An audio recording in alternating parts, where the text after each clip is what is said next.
I watched my husband marry my best friend while texting me working late, unraveling decades of lies to discover the truth. The text message shining in my car's darkness was St. 2 p.m. Mary's Church. You have to see this. Unknown count.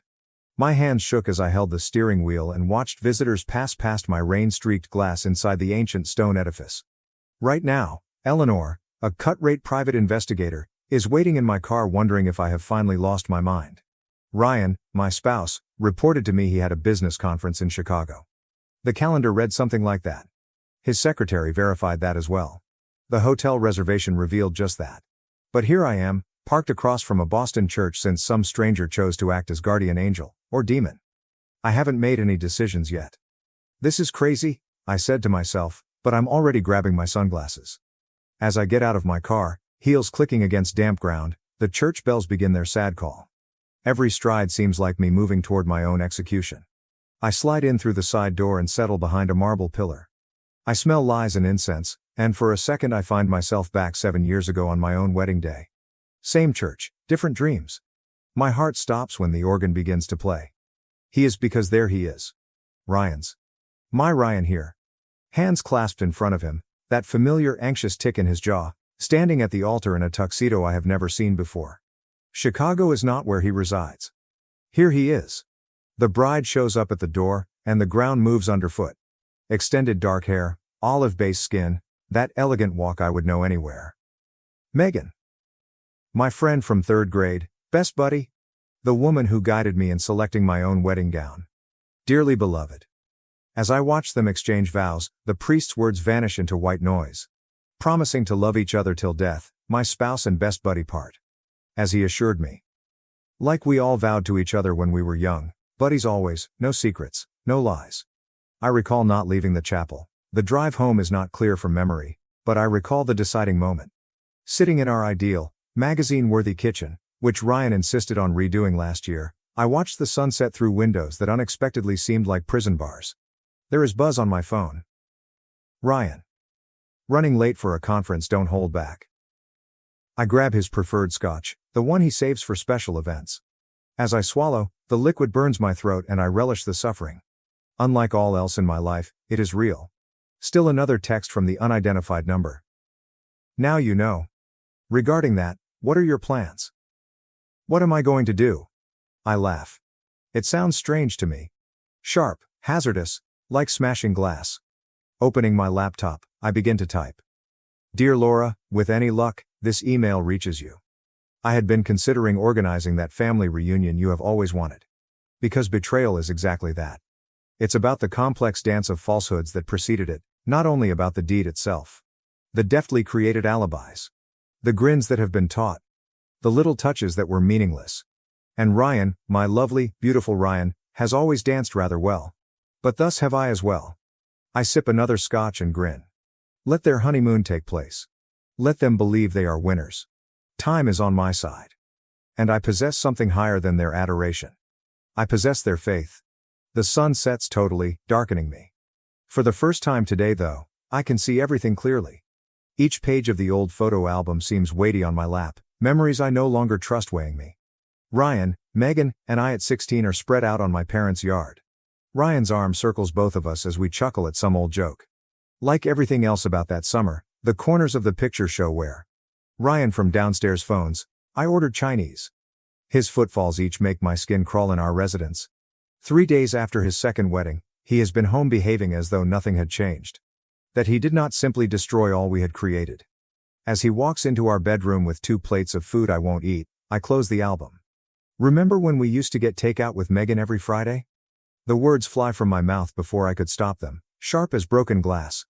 Ryan's grin falls short of directly reaching his eyes. That was a lifetime ago. Was it? I get up and let the album thump to the floor with pleasant resonance. Because she looked exactly the same 3 days ago. Just for a moment, his chopstick stopped midway to his mouth. Blink would cause you to miss it.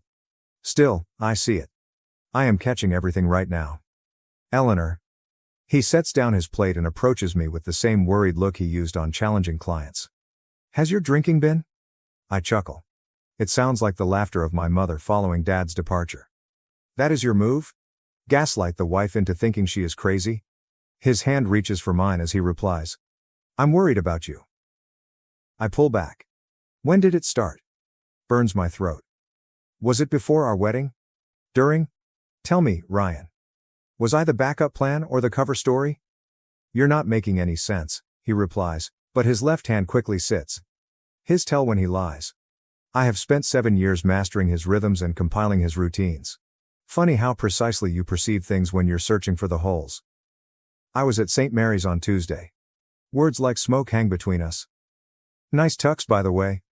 Better than the one you wore at our wedding. The mask slides, just for a moment, but it's plenty. His eyes turn cold and calculated. The Ryan I never let myself see is this one. It is not what you think. Don't. My voice is not trembling. I take great satisfaction in that. Don't offend me with excuses. I watched you marry my best friend while I was supposed to be your loving wife at home. What exactly should I think? Another clue as he rubs his hands through his hair. It's complicated, you don't grasp some of it. Like what? The joint bank accounts you opened? The property you bought together? Alternatively, maybe the fact your mother knew the whole time? That renders him unable. How could you? I go to the drawer and pull out the stack of papers I have gathered over the past 3 days. I am not the moron you believe me to be. You should really use better passwords than our anniversary date, though I guess that's meaningless now. Eleanor, please? He grabs for the docs. I control them. We can work this out, I will explain everything. Like you explained your business trip to Chicago? I laid the papers, bank statements, property titles, emails, on the bed. Or should we talk about the trust fund Laura established for your children with Megan? His face turns white. You had no right, said. I had every right. Raw and primitive, the scream tears from my throat. I am your wife. I was your friend. We grew up together.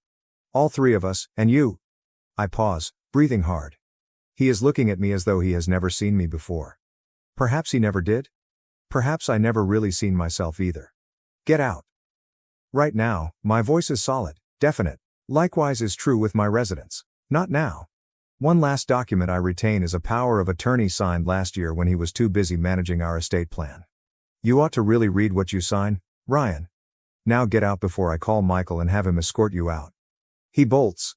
Not out of fear, but rather because he understands this is a starting point. For that he knows me sufficiently.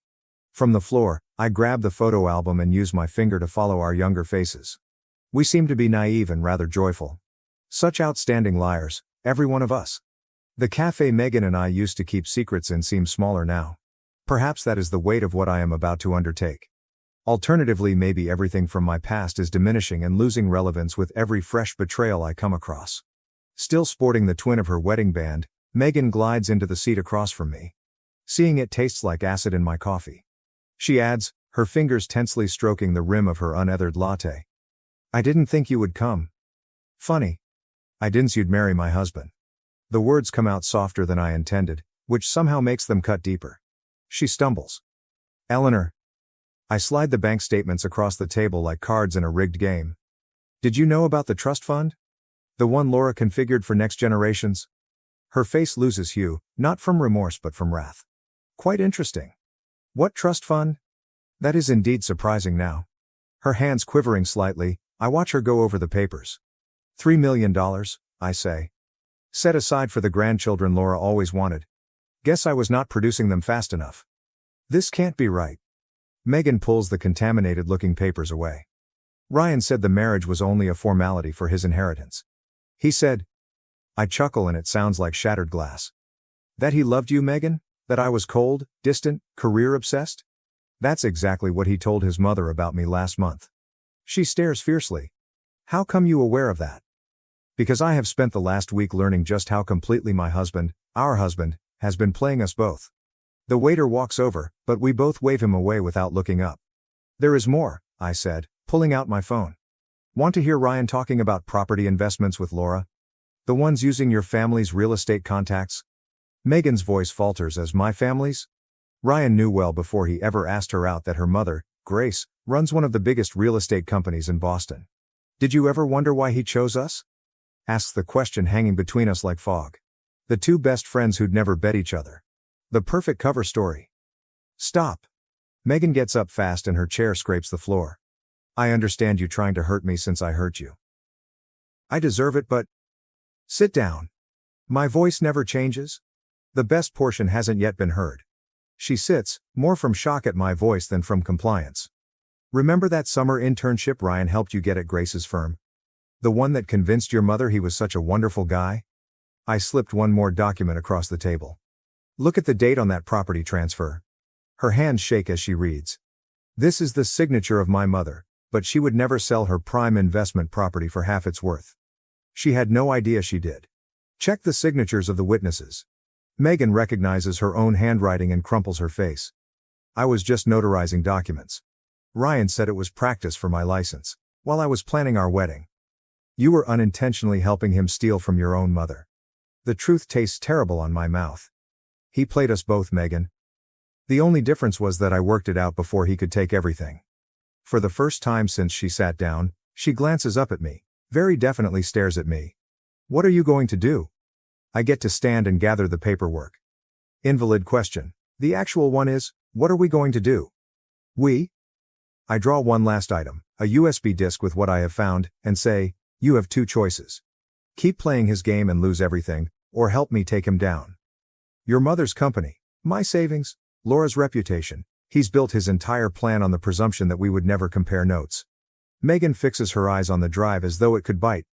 If this gets out, everything burns. I run my palm over hers and feel the matching wedding band. But we will be the ones holding the matches this time. She tightens her fingers over the disc, and I catch a flash of the buddy I used to know. Fierce, devoted, relentless when crossed. When should we begin? I smile and it feels true for the first time in weeks. Our already have. From the kitchen counter, 3 empty wine bottles mock me. Not my typical poison, but tonight is not usual. Ryan's workplace papers are scattered around our dining room table, our wedding present from Laura, like bits of a jigsaw I never wanted to solve. Another Ryan message on my phone brightens it. Please let us discuss this sensibly. Logical. Like the method he erected this palace of lies? Like the deliberate accuracy with which he decided on his marks? Once more buzzing is the phone. Megan, this one time. Grace is inquiring, we must get going more quickly.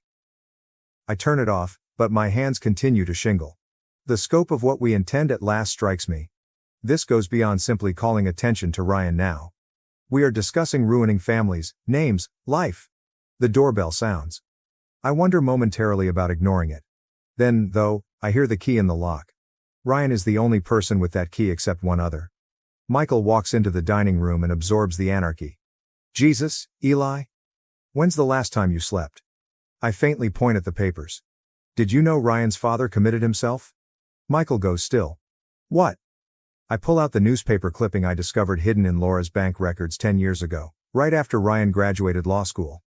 Officially, it was a hunting accident. Unofficially, I push forward a stack of bank records. He found Laura and Ryan had been embezzling years from his company. Christ. Michael settles onto a chair. Does everyone else know? Just the person who has been sending me anonymous tips. I tap the table burner phone. They sent me this today. I slipped over duplicates of William Mitchell's suicide note. He tried to expose them, Michael. He tried to stop them, and they... My voice failures. Michael reaches for my hand. Eli, but I back off. I'm becoming them. The words taste like ash. I'm turning exactly into exactly what I hate from all these plans for revenge, for justice.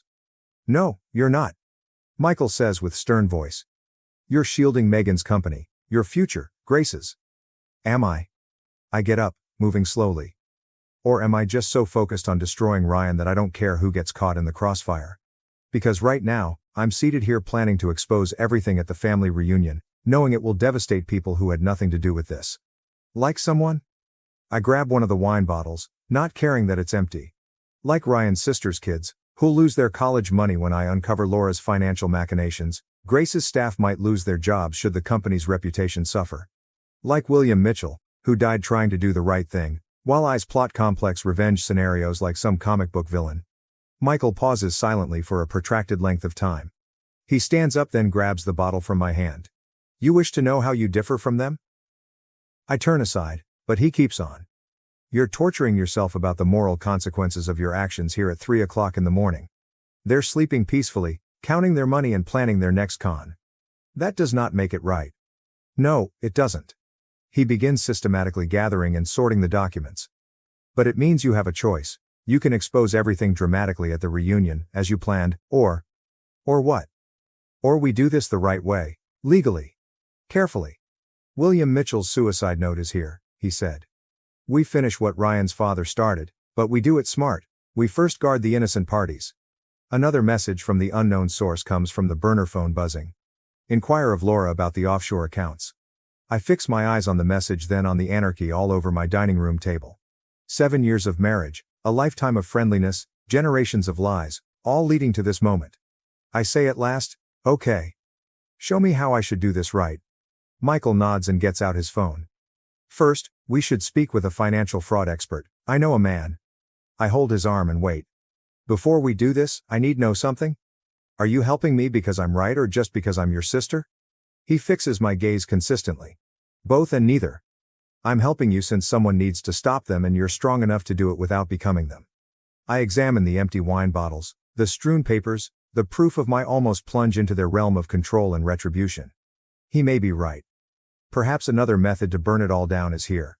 Michael's friend, a lawyer, keeps chatting, but I fixed on the one single sheet of paper in front of me, a name list. Mainly children. Trustees of which our scheme would fall apart if we carried on. The offshore accounts are just the beginning, James Harrison continues, distributing more papers over his mahogany desk. Laura Mitchell's financial web runs at least 3 generations of both families. How many people would be affected? My voice sounds far even to myself. Directly, roughly 30, indirectly. He shrugs. We're talking about tearing down a decades-long program. The knock-on effects might affect hundreds. Michael forward leans. But we can prove the fraud readily. The issue is whether we should. James runs over the name list. Some of these trust funds are supporting education and medical treatment. I get up quickly and head to the window. Stop. Boston spreads out below, unconcerned about the bomb we are about to blow. Another way has to be found. There is buzz on my phone. Megan. Grace came upon the missing property records. Michael adds, reading across my shoulder. She's calling Laura today. We're running out of time.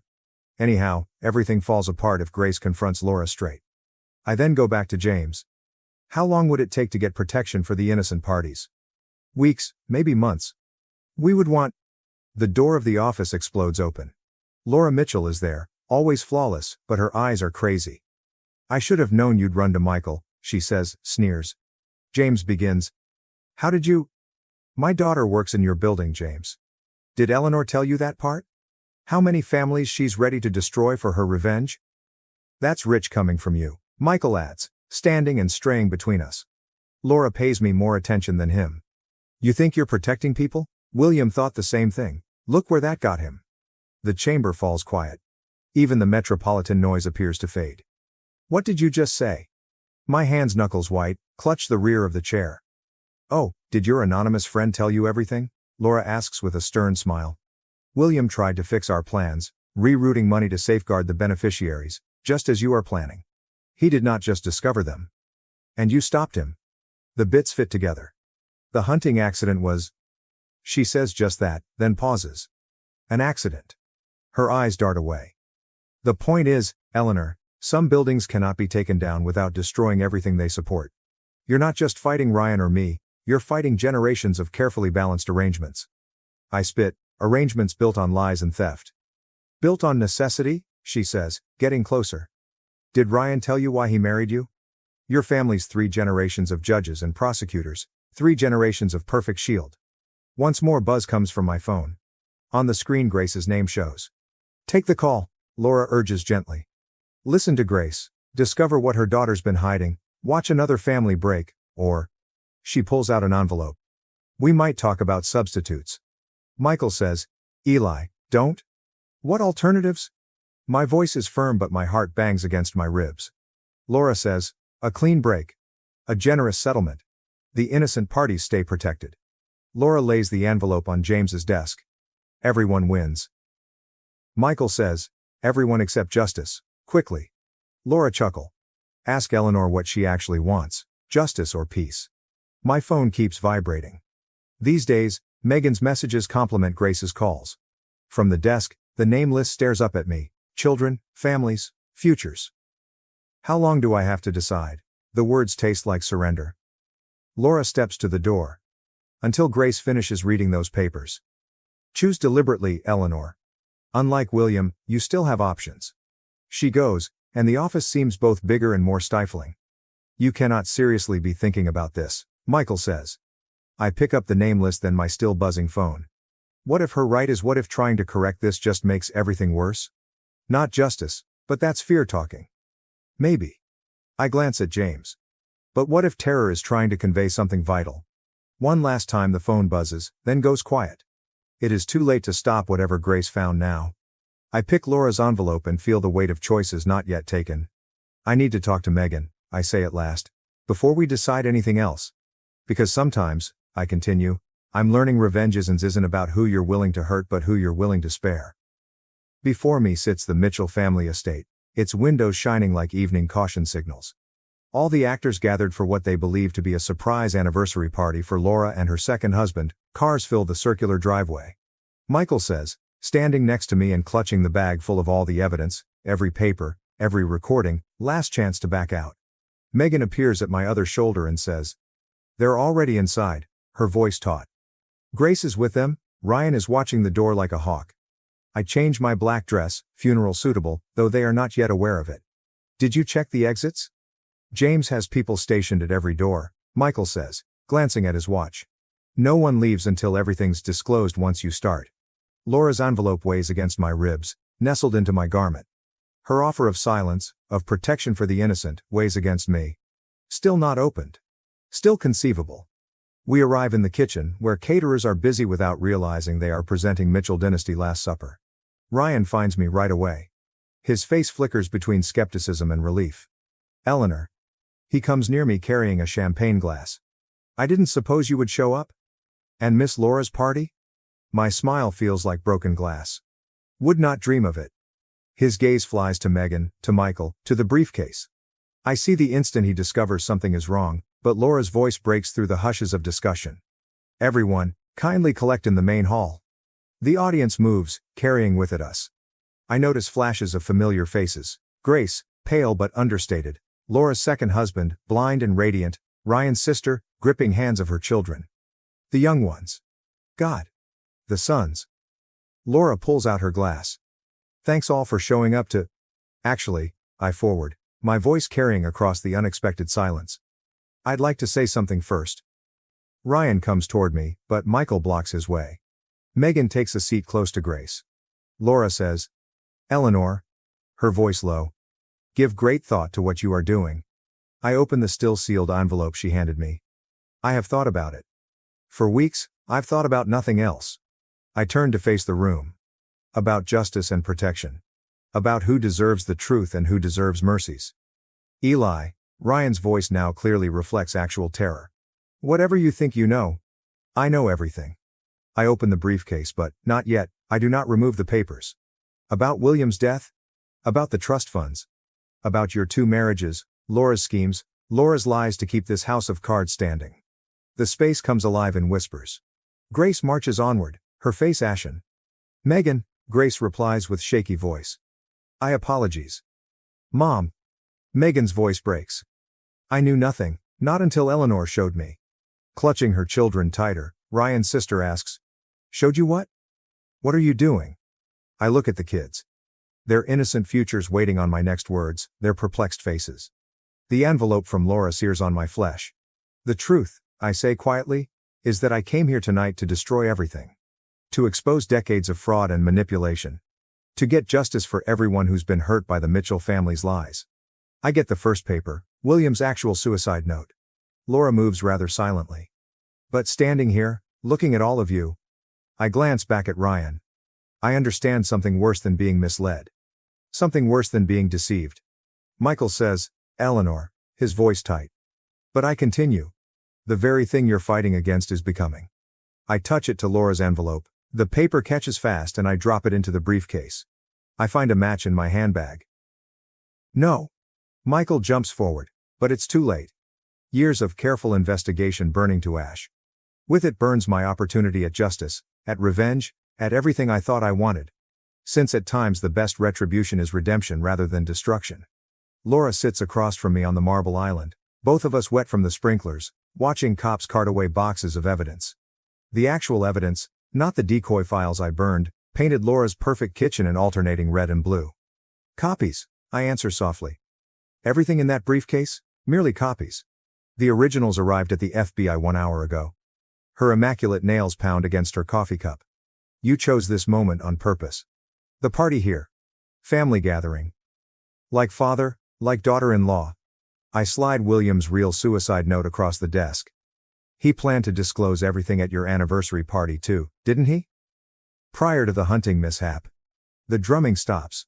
Michael is watching with grim enjoyment through the glass, Ryan being guided to a police car. Laura's voice quivering. You don't understand what you've done, she continues. Those trust funds were being protected. Pulling out my phone, I show her the court orders. Every innocent beneficiary has been lawfully detached from the false accounts. The kids will hang on to their college money. The treatment keeps on medical level. I sense actual dread in her eyes for the first time. How? Much is leaning closer, I add. I had 3 weeks after you presented me the envelope. 3 weeks where you felt you would win. Did you truly believe I was doing nothing for that period? Much we hear activity at the door. Grace walks in, followed by federal officers, her eyes connect with Laura's. Grace states, simply, you killed William when he tried to protect my daughter from your schemes. Laura stands so fast that her chair falls over. That's absurd. Much as I interrupted, William was going to expose how you used Megan to access Grace's company records, then, how you manipulated Ryan into marrying us both to maintain your financial facade. Everything I accomplished served this family only, Laura tears. Megan answers, looking at the doorway, tear-stained but steady. No. Everything you did was for yourself. And today we all know the reason. Laura goes somewhat motionless as I slide one final document across the counter. An old picture. William wasn't merely aiming to reveal the hoax, was he? I inquire, seeing her expression crumple. He found something else. About the true father of Ryan. About why you so sorely needed the connections of the Carter family. Mom? Mom, what's happening? Ryan's voice calls from outside. Laura leaps for the picture, but Grace is faster. Her shriek resounds in the abruptly quiet kitchen. Looking at the picture, Grace adds, That's my father, staring at Laura. 37 years passed. I say, 9 months before Ryan was born. The truth hangs between us like smoke, decades of control, all to conceal one desperate affair, thereby preserving the Mitchell family's pristine image. You destroyed everything? Laura says quietly. No. I stand, compiling the last of the papers. You lost everything the moment you chose lies above love. William fought to save all of us and today at last he has. What precisely do you mean? Much one last time I grab my phone and show her the message chain. From an unidentified number, from a dead man, scheduled emails, planned to arrive years after his death. I meet her eyes. William knew he might not survive trying to expose the truth, so he left breadcrumbs for whoever was brave enough to follow them. I wasn't first victim, Laura. However, I am your last. Ryan is watching via the glass, finally seeing dawning on his face as Grace hands him the picture as the cops walk to escort her out. Was it worth it? Laura wonders as they lead her away. Burnishing everything to save a dead man's honor. Of Megan and Grace, now free from manipulation, of William, who passed away trying to protect us all, I consider the children above, their futures now safe. I add gently. Some things are worth burning for. Michael squeezes my shoulder as the sun rises over the Mitchell estate, casting everything in gold. Beside me, sirens fade. You okay? 30 years of lies collapsing in Laura's path, I see her go into a police cruiser. I watched my husband marry my best friend while texting me working late. Unraveling decades of lies to discover the truth. The text message shining in my car's darkness was St. 2 p.m. Mary's Church. You have to see this. Unknown count. My hands shook as I held the steering wheel and watched visitors pass past my rain-streaked glass inside the ancient stone edifice. Right now, Eleanor, a cut-rate private investigator, is waiting in my car wondering if I have finally lost my mind.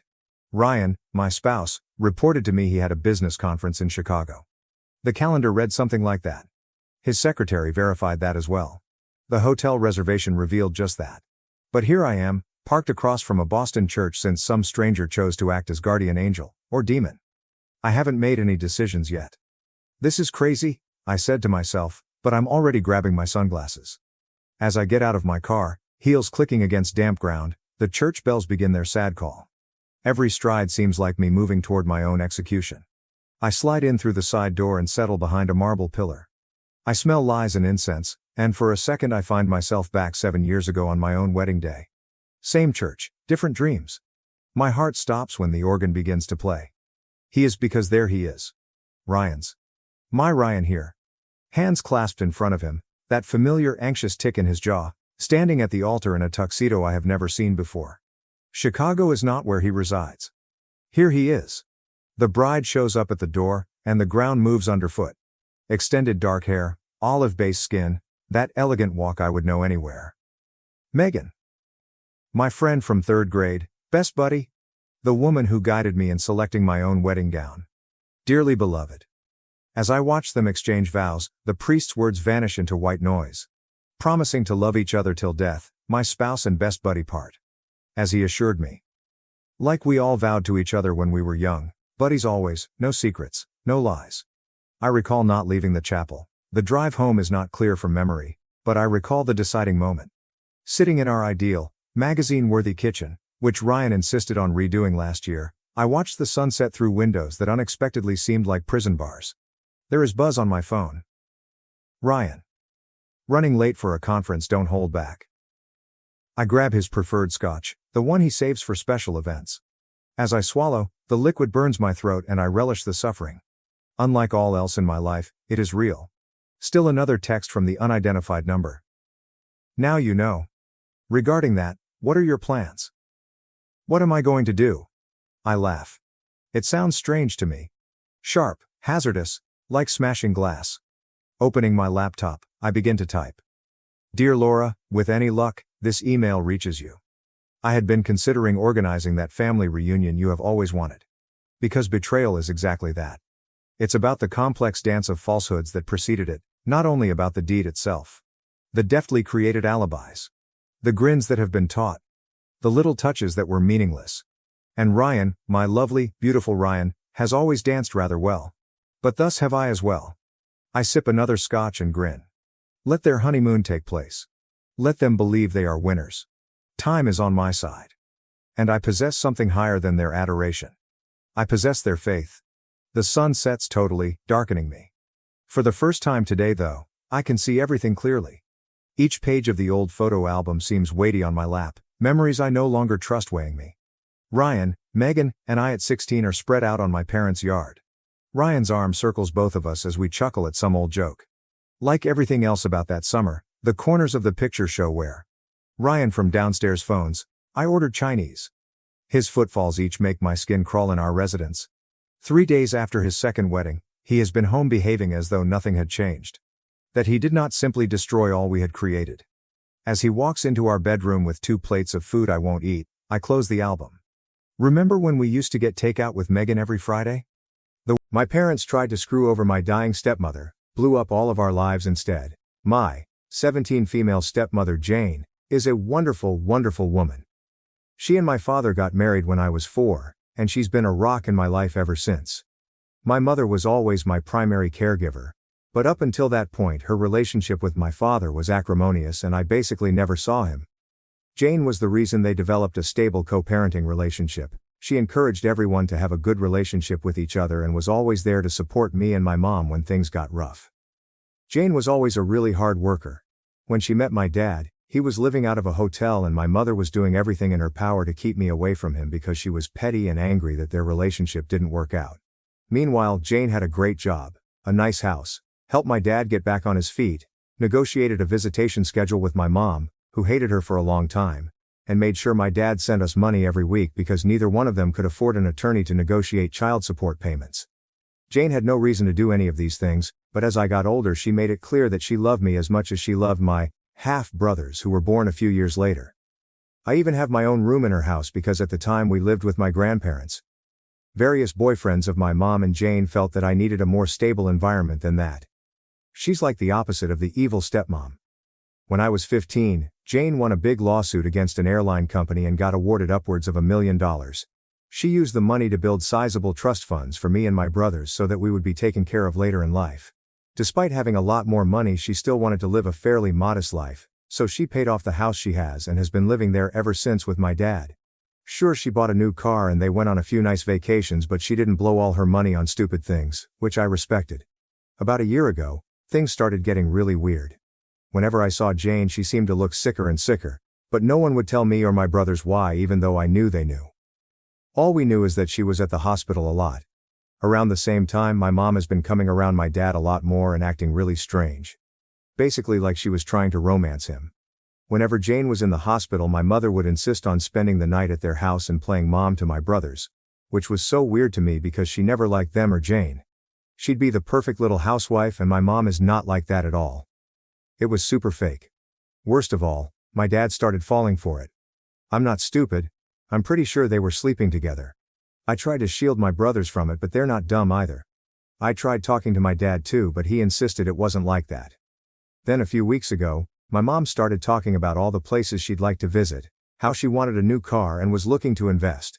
Which is weird because my mom has been a bartender her whole life and has lived paycheck to paycheck since before I was born. She was acting like she was about to get a lot of money, which started to make me really suspicious. Between Jane being sick and my mom acting all nouveau riche, I had a lot of questions. Finally, I decided to visit Jane in the hospital and ask her about my trust fund. I found out that if anything happened to her, that my dad would inherit all the money, including full control of the trusts for me and my brothers. She asked me why I was so interested in the trust fund, so I told her what's going on with my parents, and how my mom has been acting with my dad. I didn't want to, but after everything she did for me, she deserved the truth. It really hurt me to break her heart like that, especially once I found out that she was basically in hospice at this point, because of irreversible kidney failure. She's only got a few more months. We both cried so much. Then, 2 days ago, everything came to a head. My mom stormed in furious and started arguing with my dad. Apparently Jane met with her lawyer and changed the trust so that my dad would get nothing and all of the trusts would be controlled by my step-aunt. She demanded to know how Jane found out about their relationship, and I came out and told them that I told Jane everything. I told them that if they wanted to play stupid games they would win stupid prizes, and that I wasn't going to let them screw Jane over after all the help she gave my family when she didn't have to. My mom slapped me and my dad just looked so defeated. Then my mom told my dad that she didn't really love him, that she was just pretending to so he would marry her and she could get all of the money. The worst part about it is that my brothers witnessed the whole thing, and now on top of their mom dying they have to deal with a cheating dad and his vindictive ex. Our whole family is in ruins and I feel like it's my fault even though I know it's not. Yesterday I visited Jane again and told her about the fallout. She apologized and said that she had to dissolve my trust fund to make sure my mother didn't get a hold of the money, but that as her oldest, I will inherit the house property after she is gone, and that's worth more than the other 2 trust funds combined. My father won't get anything because she's going to divorce him before she dies, and honestly, I'm happy for her. She made me promise to take care of my brothers and told me that once I turn 18 this summer I can kick my dad out of the house if I want to. And I fully plan to do that, BTW. I haven't talked to my dad since and I can't even look at my mom. I can't believe they would conspire to do this to Jane after all this time. Just proof that they deserve each other, and I'm embarrassed that they're my parents. Once I turn 18 I'm going to cut my dad out as much as I can and cut my mom out completely. I hope she rots. Meanwhile I'm going to try and be at the hospital as much as I can until Jane passes away. Anyways, I just needed to vent. I'm really messed up about the whole thing and I feel super betrayed, although I can't even begin to imagine how Jane feels. I'm gonna be so effed up when she dies. I can't even think about that right now. But at least she's not surrounded by people who just want to bring her down. Thanks for reading. Edit. Some people are asking a lot of the same stuff, so I'll just clarify here. My brothers. My plan is to use some of the estate money to fight for guardianship for my twin brothers so that they can live in the house while I kick my dad out. If I can't get guardianship then I will have to let my dad stay in the house. However, once I turn 18 I will technically be an adult, so even if my dad leaves I'm still legally able to be responsible for them. The only thing I won't be able to do is stop him from taking them if he leaves. But they will be 18 in 6 years, so even if they do have to leave they will always be able to come back whenever they want. In a perfect world my dad would just leave and let my brothers stay with me, which I'm sure my bio mom would be very supportive of because right now she hates all of us and I doubt that will change anytime soon. The trust, from what I understand, my brothers will inherit 1/3 each of the estate, and the remaining 1/3 will be used to keep the house running until they turn 18. After that it will be up to me if I want to keep the house or sell it. At that point my brothers will still have money left in the trust so they can branch out or do whatever they want, otherwise I will not sell the house and just pass it on to them or keep it and maintain it myself, and they can just stay with me as long as they need to. Edit to the edit. So I just spoke to Jane and she told me that the reason she dissolved the trust is because originally it was going to be split 3x between us kids, and my dad would inherit the house. She dissolved my third and switched it over to make it to take care of the house maintenance, and instead put the house in my name so my dad wouldn't get it. Plus by doing that, at least financially, I would be getting a much bigger share. The house is worth about 1.5x the amount of my brother's trusts. I just wouldn't be able to do anything with it until my brothers are 18, which I'm totally cool with. Sorry if I don't have a better answer, but I'm just trying to translate what she told me. My parents. The big fight happened on Sunday and I haven't spoken to either of my parents since. I think they're both at my mom's place right now, but that's fine with us because we're all still mad at them so they can stay gone for all we care. I know technically that's not legal to just leave us alone, but I've been taking care of my brothers for over a year. I can handle a few days while he gets his shit together. Screw both of them. Hope that clears some stuff up. Too long, didn't read. My bio parents tried to screw my terminally ill stepmother out of trust fund money, but she caught on, and now no one on my side of the family gets anything. Additional information from OP on her parents, stepmom's health, trust funds. OP answer. Why isn't Jane on dialysis? I don't remember the exact details, but Jane has a genetic condition where she gets cysts on her kidney. She already had a transplant a few years ago, but now she developed problems with her arteries or something in her legs, so she doesn't qualify for dialysis. She could get another transplant, but she doesn't want to because the last time was so traumatic. Rejections, etc. So she decided to just let herself go onto maintenance medications to prolong her death until she gets her affairs in order. She has a few other health problems that make the typical treatments really dangerous, and according to her, she'd rather die surrounded by loved ones than on an operating table. Dissolving the trust fund. Jane told me she didn't technically have to do it, but she didn't trust my bio parents not to do something shady and get a hold of the money before I turn 18. Even if my aunt controlled the fund, my dad would still be able to collect if something happened to Jane before I turned 18. Her lawyer suggested it's better safe than sorry, and I agreed that it was the best option. I'm not an expert though, I don't know the details. How my mom knew. Like I said before, I'm pretty sure Jane told my dad, who then told my mom, and that's how the argument started. I can't think of any other way, and I didn't really care enough to ask. Jane's thoughts on my mom. She didn't know my mom was doing all of that. My mom has her own place and would only come over whenever Jane was in the hospital for a few days at a time. I've been living with my dad for a little over a year, so he probably told Jane that my mom was there to spend time with me, if he told her at all. Besides, she didn't move in until a few months ago, which I guess is when they started hatching their plan. Jane never outright banned my mom from visiting, so there really wasn't anything she could do. Hope that helps. Edit for the last part. The remainder of the money belonging to the estate that hasn't been put into trust for my brothers is going to be used to maintain the house.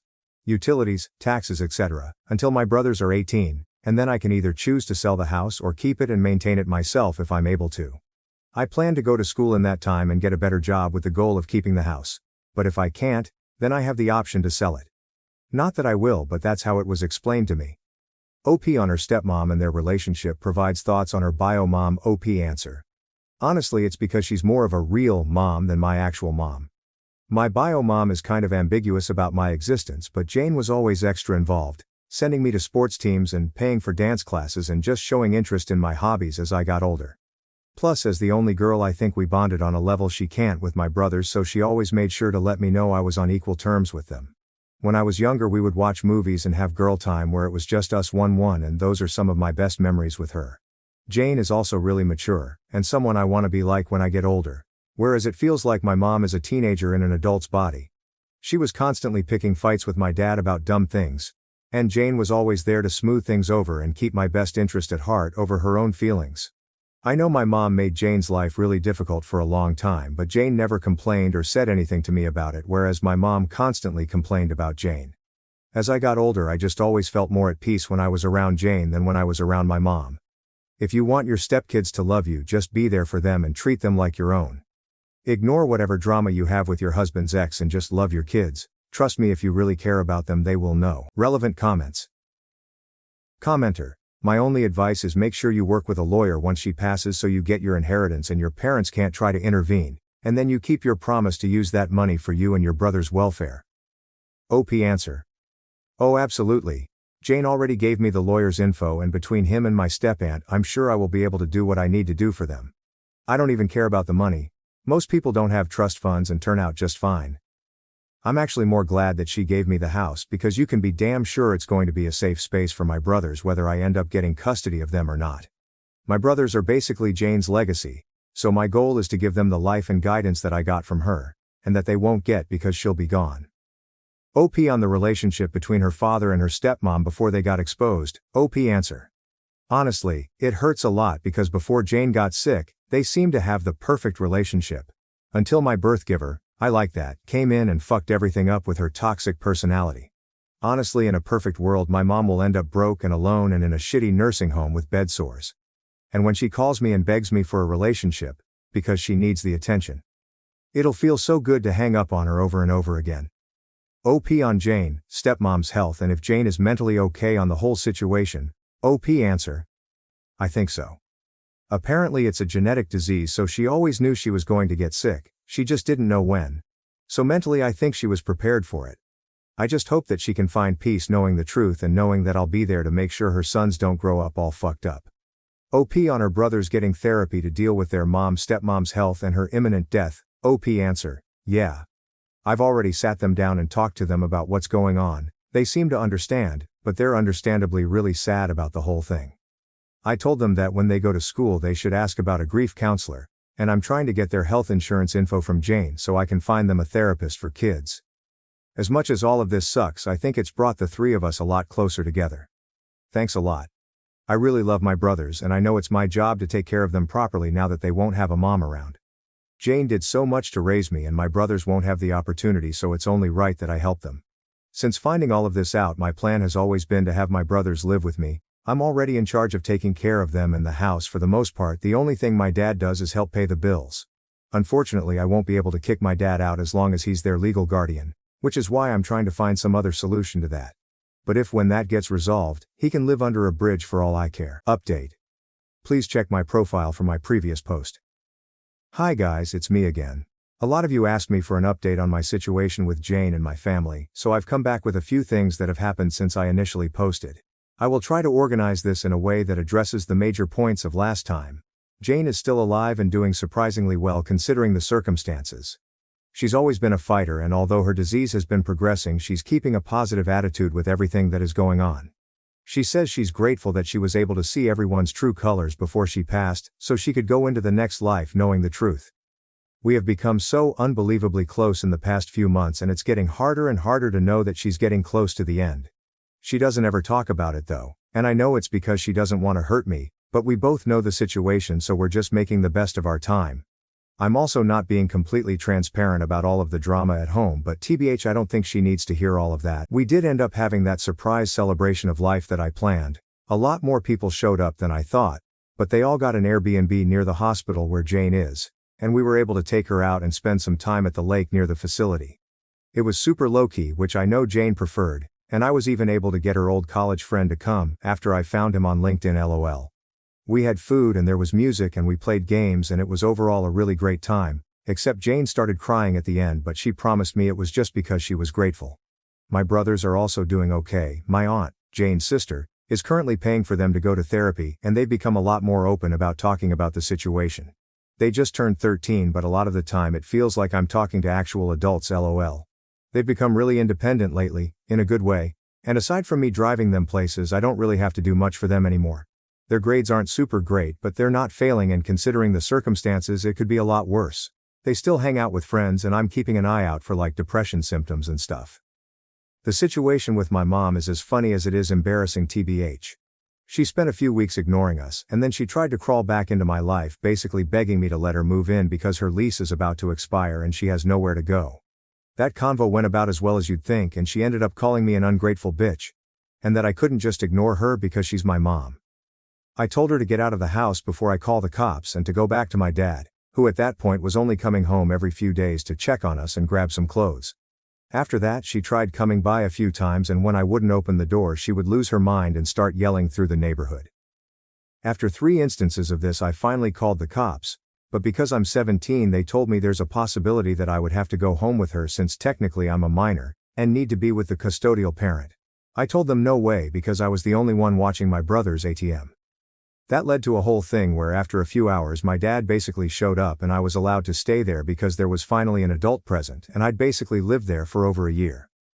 After that the cops firmly told my mom that if she keeps showing up and causing drama, my neighbors confirmed that she'd been there a few times screaming, that they would arrest her for trespassing since technically it was Jane's house and not hers. She left and hasn't tried coming to the house anymore, but for a while she would call me constantly telling me I owed her and all kinds of stuff. She's now blocked on everything and anything she needs to say to me gets filtered through my dad. As for my dad, well, since he's basically required to be here for another 2 months until I turn 18, we've basically just avoided each other. It's not too bad though, because I've been heavily relying on guilting him for everything to get my way. For example, he was going to contest the divorce, but I threatened to kick him out when I turn 18 if he does that, so he just signed all the paperwork for a quickie divorce, and is basically doing whatever Jane tells him to do. I don't openly disrespect him or anything, he's still my dad, but I've made it clear that I have no intentions on doing anything he says ever again, and he doesn't fight me on it. Most of the time he's just in his room, and sometimes he'll go back to my mom's, but only for a day or two before they argue and she kicks him out again. Lol. I haven't decided whether or not I'll kick him out yet, and we haven't talked about it either, so I'm kinda playing it by ear. As for me, I'm handling everything as good as I can. I found a new job where I make a little more money, so I've been focusing on saving as much as I can and just being there for my brothers. Between working and school and visiting Jane, I've been so busy I haven't really had time to really stop and think about everything, but I know it'll come. One of my friends has really stepped up and helped me manage everything, and I'm super grateful to him for being there for me and my brothers, so we'll see how that goes. Anyways, I wish I had something more exciting to share, but that's what's happened since my last post. Thanks again for all the support on my last post. Relevant comments. OP on the possibility of her stepmom being poisoned from her parents to get Jane's money. OP answer. Hi there. A few people have mentioned this, and yes, we are absolutely certain she is not being poisoned. It's a genetic disease causing her kidney failure, and we have known about it for a long time, but she shielded us from the worst of it. Hence why her sudden decline in health was such a shock to us. We thought she had more time. My brothers have also been screened for this disease, and thankfully neither of them have it. Edit to add. I'm turning 18 in a few weeks, so I don't need to get emancipated, and my dad has already agreed that my brothers will stay in the house with me, because they have nowhere else to go. OP on Jane making video clips for her brothers. OP answer. Yes. Actually, a few people suggested this in my last post, and we have been doing this for a few weeks now. Jane has a little digital recorder that she's been putting her thoughts down on, and she's also written a few letters to us for major milestones. My brothers do not know about this as we want to surprise them, but that said, they have been coming to the hospital more now that they're in therapy and able to deal with it. I know they do not want to have any regrets, even though it's a difficult situation. Sister-in-law hated me for years, had a tragic miscarriage.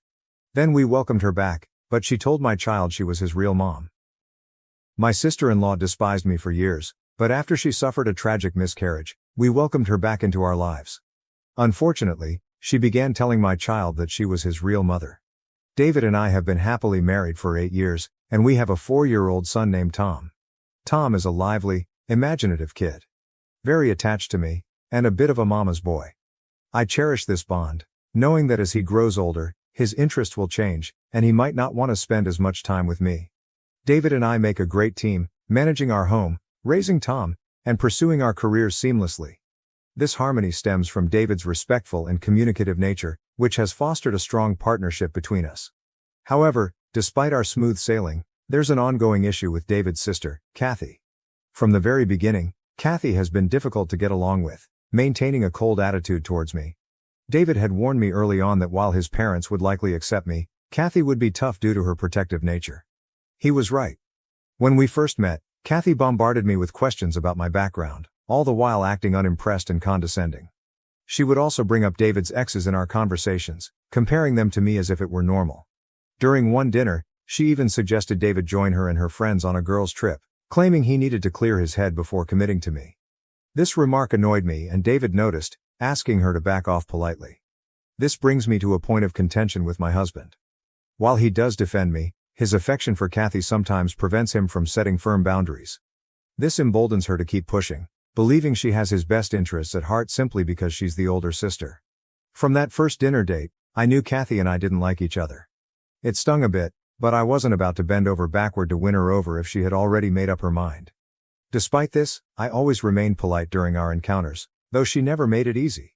One incident that stands out is David's grandparents' anniversary party. The entire family was invited, and I attended as David's plus one since we'd been dating for a year by then. Throughout the party, I enjoyed chatting with his friendly and easygoing family. The one person who completely ignored me was Kathy. I noticed and tried to stay out of her way. When everyone gathered for a group photo, Kathy loudly pointed me out, demanding I step out of the picture. She suggested David might break up with me and didn't want one of her brother's bimbos in the family photo. I was mortified as everyone around us looked uncomfortable. David tried to argue, but Kathy kept interrupting, saying I was just a random stranger and shouldn't have been at the party. Humiliated, I excused myself to find my car keys, determined not to spend another minute near her. David and his parents followed me, apologizing profusely. His mother tried to persuade me to return, but the moment was ruined. I heard his grandparents scolding Kathy, making me feel even guiltier for spoiling the day. I left immediately, considering breaking up with David, thinking I couldn't handle his sister's behavior. However, David showed up at my place later with flowers and pastries, apologizing sincerely. He told me everyone had reprimanded Kathy for her rudeness, and he had threatened to cut ties with her, which made her cry. David expressed his frustration with his sister's antics and reassured me he didn't want anything to do with her anymore. We had a long talk, and I felt comforted by his support. In the following days, David kept his promise. We stopped seeing Kathy altogether, and he ignored her calls. When she showed up unannounced at his house, he changed the locks and asked his parents to talk to her about respecting his privacy. With his parents' support, Kathy had no choice but to accept that her brother wanted nothing to do with her. We hoped this would make her reconsider her behavior, but it had the opposite effect. Kathy started calling and texting me, leaving threatening messages and blaming me for everything. The breaking point came when Kathy showed up at my workplace one afternoon, demanding to see me. Thankfully, my manager intervened and kicked her out, but the incident left me deeply shaken. I told David that I had no choice but to break up with him to escape his sister's harassment and consider taking legal action against her. David was devastated, pleading with me not to end our relationship and promising he would handle the situation. David then convinced his parents to arrange a meeting with Kathy at their home. During this confrontation, his parents, fully aware of what Kathy had been doing, made it clear they wanted nothing to do with her unless she changed her behavior. They all warned Kathy that her actions were borderline crazy, and if she continued, they would support my decision to take legal action. Miraculously, Kathy finally broke down and admitted she needed help. She confessed to feeling out of control and revealed she had lost her job and had been unemployed for months, worsening her mental state. David's parents took immediate action, admitting her to a psychiatric hospital where she could be monitored. David reiterated that he did not wish to maintain contact with her, which Kathy reluctantly accepted. She sent me an apology text that felt somewhat insincere, but I hoped for her sake that she would heal. When David and I finally married, we chose not to invite Kathy, even though she had been discharged and seemed to be doing better. I wanted nothing to do with her, and everyone respected my decision. Kathy did send flowers to congratulate us, which I appreciated. After we returned from our honeymoon, Kathy announced her engagement. It surprised everyone, as no one knew she had been dating. We were cautiously happy for her until we learned she was marrying a man she met in the psychiatric hospital.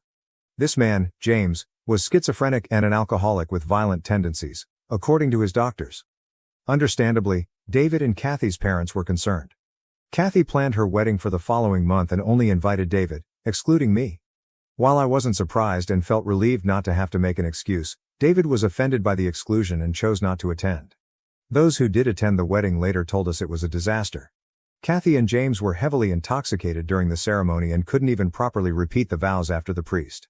During the reception, James continued drinking until he was blackout drunk, then started ripping open his shirt and pants while everyone watched in horror.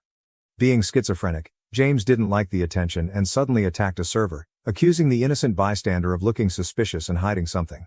His family managed to calm him down and paid off the server to avoid pressing charges. This incident deeply scarred everyone, raising serious concerns about Kathy's safety. If James could attack a stranger, what was to stop him from attacking Kathy? David and his parents tried to talk to Kathy about her husband's disturbing behavior, but she was convinced she could change him. Despite their warnings, Kathy believed James would never harm her. Unfortunately, she was wrong. Over the years, James isolated her, cutting off contact with family and preventing her from seeking help. Though there were instances of police being called due to their violent arguments, Kathy refused to leave him, convinced he was the one for her. 4 years ago, I became pregnant with Tom, and we were all overjoyed. I wanted Kathy to be part of my baby shower, so we sent her an invitation. When we received no reply, David drove to her place to check on her. He discovered that James had cut her off from any communication with us and thrown away the invitation. David confronted James, but Kathy defended her husband, refusing to see his wrongdoing. Frustrated, David left, and we lost contact with her. Even after Tom was born, we did not reach out, and her parents eventually stopped trying to convince her, hoping she would be okay. The past few years with Tom have been peaceful and full of love. David and I have found a wonderful rhythm in our marriage, and Tom keeps us busy with his curiosity. David's parents visit every weekend to babysit while we have our date night, allowing us some time off and giving the grandparents quality time with Tom. Everything was going well until 8 months ago when Kathy showed up at our doorstep, muddy and disheveled, with no shoes on. We immediately let her in, and I fetched her a blanket as she was shivering. We hadn't seen her in years and were at a loss for words. David comforted her, asking if she was okay. Kathy looked numb, staring into space. Eventually, she revealed that she had just miscarried. We listened in shock as she recounted how she had gotten pregnant a month ago, initially believing James would be happy. However, he grew increasingly paranoid, fearing the baby would take her away from him. They fought frequently, and he even threatened to poison her food to cause a miscarriage. That day, she woke up feeling uneasy, and at the doctor's, she found out she had lost the baby. Numb and sick, she couldn't drive home, so she walked, eventually ending up at our house. She must have walked at least 20 blocks barefoot, but she couldn't remember why she had no shoes on. I felt so sorry for her and immediately gave her a hug. At first, she hesitated, but then she hugged me back. We sat there for 5 whole minutes as Kathy cried into my arms. We knew then that this was her way of asking for help. David seemed ready to confront James directly, but I convinced him to call the police and notify their parents, who were better equipped to handle the situation. His parents were incredibly grateful to have their daughter back and assured her of their unwavering support. When the police took her statement, they were as shocked as we were by the abuse Kathy had endured. James was arrested despite his protests and threats, continually denying his involvement in her miscarriage. However, Kathy's toxicology report revealed she had been poisoned, leading to the loss of her baby. In the end, due to James's mental issues and his incompetence to stand trial, the judge sentenced him to an indefinite stay in a psychiatric facility for treatment. Although this was frustrating, we were grateful to have Kathy back safe and sound. By then all my previous animosity towards her had vanished. As a woman, I felt immense sympathy for her and wanted to move past our history to help her heal. Kathy also seemed calmer and no longer hostile towards me. When we felt she was ready, we introduced Tom to her, hoping it would aid her recovery. She grew very close to Tom in a short time, which none of us minded initially. This should have been my first red flag. Over the weeks, she found ways to spend more and more time with my son, often showing up unexpectedly at our house. Staying with her and David's parents made it easy for her to drive over unannounced. She insisted on giving Tom baths and reading his bedtime stories, gestures that initially seemed kind but gradually felt intrusive. Kathy's increasing presence started to feel odd. She visited almost daily, staying longer than necessary, bringing toys and gifts for Tom, and always seeking involvement in his daily routines. She would comment on his clothes or hairstyle, suggesting how Tom would look better, which bothered me. While I appreciated her efforts to bond with Tom, it began to feel like she was undermining me again, this time through my son. My maternal instincts kicked in, and I talked to David. He assured me that I might be overthinking and that his sister was just trying to cope with her pain. He reminded me of her recent loss, making me feel guilty. I decided to let her be, thinking if taking care of Tom made her happy, what was the harm? As days went on, I tried my best to accommodate her constant presence. She started looking after Tom daily while we were at work and even took him to the park in the evenings. Sometimes when I came home, I noticed that my son no longer greeted me with the same enthusiasm. He wouldn't run up to me, and instead, looked at me with curiosity. After Kathy left, I would try to talk to Tom about his day and whether he had any issues with Kathy, but he was less engaged and seemed sad. As his mother, this change in his behavior worried me deeply. However, when I discussed it with my husband, he would gently dismiss my concerns, assuring me that Tom was just growing up and I was overthinking. The nagging feeling persisted, so I confided in a coworker, who suggested installing nanny cams from Amazon in Tom's room and our living room to monitor him. I thought this was a brilliant idea and promptly bought 2 cameras. I didn't inform David about this, not wanting him to dismiss my concerns again. Yesterday, after Tom went to bed, I decided to check the nanny cams. While David watched TV downstairs, I retreated to my study to review the footage, which included audio. Initially, it was just Kathy playing and caring for Tom, appearing very good with children. However, I was shocked when she pulled a book from her purse, one I hadn't seen before. We usually have age-appropriate books for Tom, but this one was different. She read the book to Tom before his nap. As I listened, I realized the story was about adoption and how a mother sometimes gives her child to another mother to care for. Kathy added her own commentary, telling Tom that this was why she had left him in my care years ago because she wasn't ready then. My eyes widened in horror as she continued, claiming that she would always be his real mother and no one could love him more than she did. She kissed his forehead and left him to nap. My hands shook with anger as I realized what she had been telling my son, causing his strange behavior. This poor child must be feeling incredibly confused. I was ready to confront David and demand that Kathy never be allowed in our home again, but I held back. Instead, I decided to take a day off to spend with Tom and understand what Kathy had been telling him. When I informed Kathy that she didn't need to babysit, she reacted anxiously, insisting that she loved spending time with Tom. I firmly told her to back off, wanting a day alone with my child. David asked if I was okay, and I reassured him that everything was fine but that I needed a break. Later, I took Tom to his favorite park, and we spent the day playing, eating pizza, and laughing. I wanted him to feel safe before broaching the conversation about what his aunt had been telling him. He got a bit quiet. I reassured Tom that he wasn't in trouble and that he could talk to me about anything. That's when he opened up. He told me how Kathy had been trying to convince him for weeks that she was his real mother. Though he didn't truly believe it, she also told him that I would eventually leave him because only real mothers love their children. Her insistence made him scared to ask me about it, fearing I might actually kick him out. He said he loved me and didn't want to go live with Kathy. Hearing those words broke my heart. I stared at his tear-streaked face, seeing a small and vulnerable child instead of the joyful and playful boy I knew. I knelt down, gently took his hands, and assured him that everything would be okay. We would get through this together. I hugged him tightly, feeling the weight of his fears and pain. I felt like a failure for not protecting my son from this psycho. I promised him that he had nothing to worry about and that David and I would take care of it. However, my son then told me that David already knew about all this. I asked what he meant and he said, "I asked Daddy, and he knows about this, but he told me not to tell you anything." My blood ran cold as I realized that my husband, despite knowing what his sister was up to, had chosen to protect her instead of our son. He knew everything. I couldn't let my son be around these people anymore. I didn't want him to be confused and frightened about his own mother. I was his mother, and it was my job to protect him from this. I quickly drove home and packed our bags. I told my parents we were coming over and that if David asked, we would say I missed them and wanted to spend time with them. Luckily, my parents are very supportive and immediately said yes. As I write this, I've already explained everything to my parents, and they are as shocked as I am about what Kathy has been telling my son. David did call when he came home to an empty house, but I tried to sound normal, telling him I needed a break from our place and work. He sounded curious, but I assured him I'd stay with my parents for just a few days. We rarely fight, so I guess he didn't think much about it even though my behavior must have seemed strange to him. I am so conflicted right now. I have no idea what to do.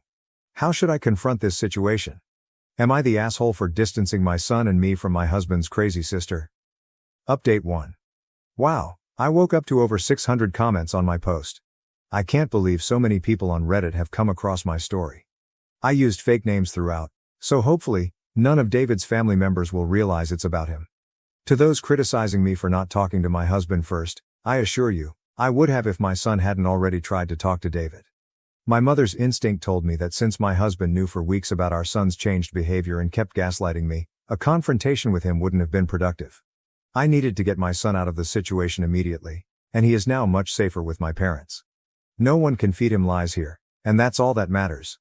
Kathy has been trying to contact me, sending multiple messages insisting she needs to see my son and how much she misses him.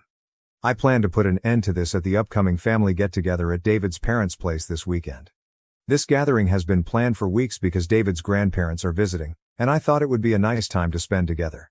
However, given recent events, I will use this opportunity to speak my truth and ensure Kathy stays away from my son for good. Update 2. I'm back with an update. I finally confronted David as planned during the family get-together.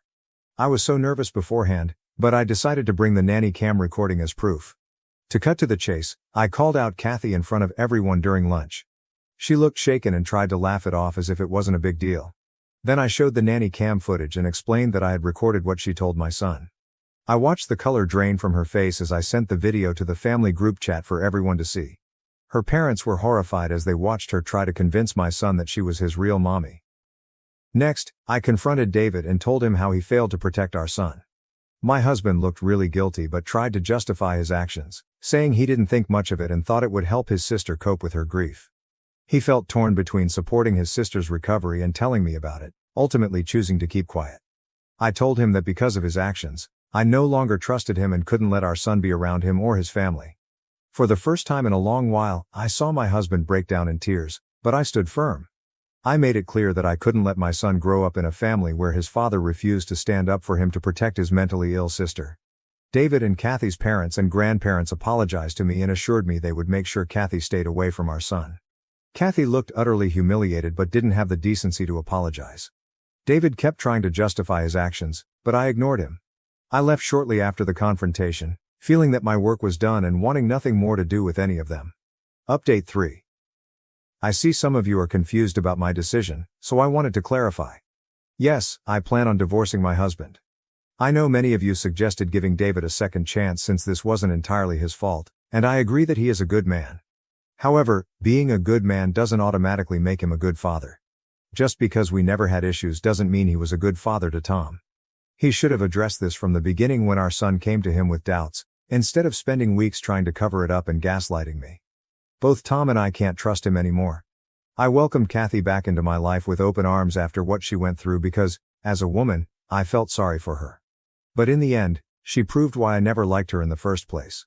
I understand that Kathy's abuse was extremely traumatic, but that doesn't mean our son should have to suffer for it.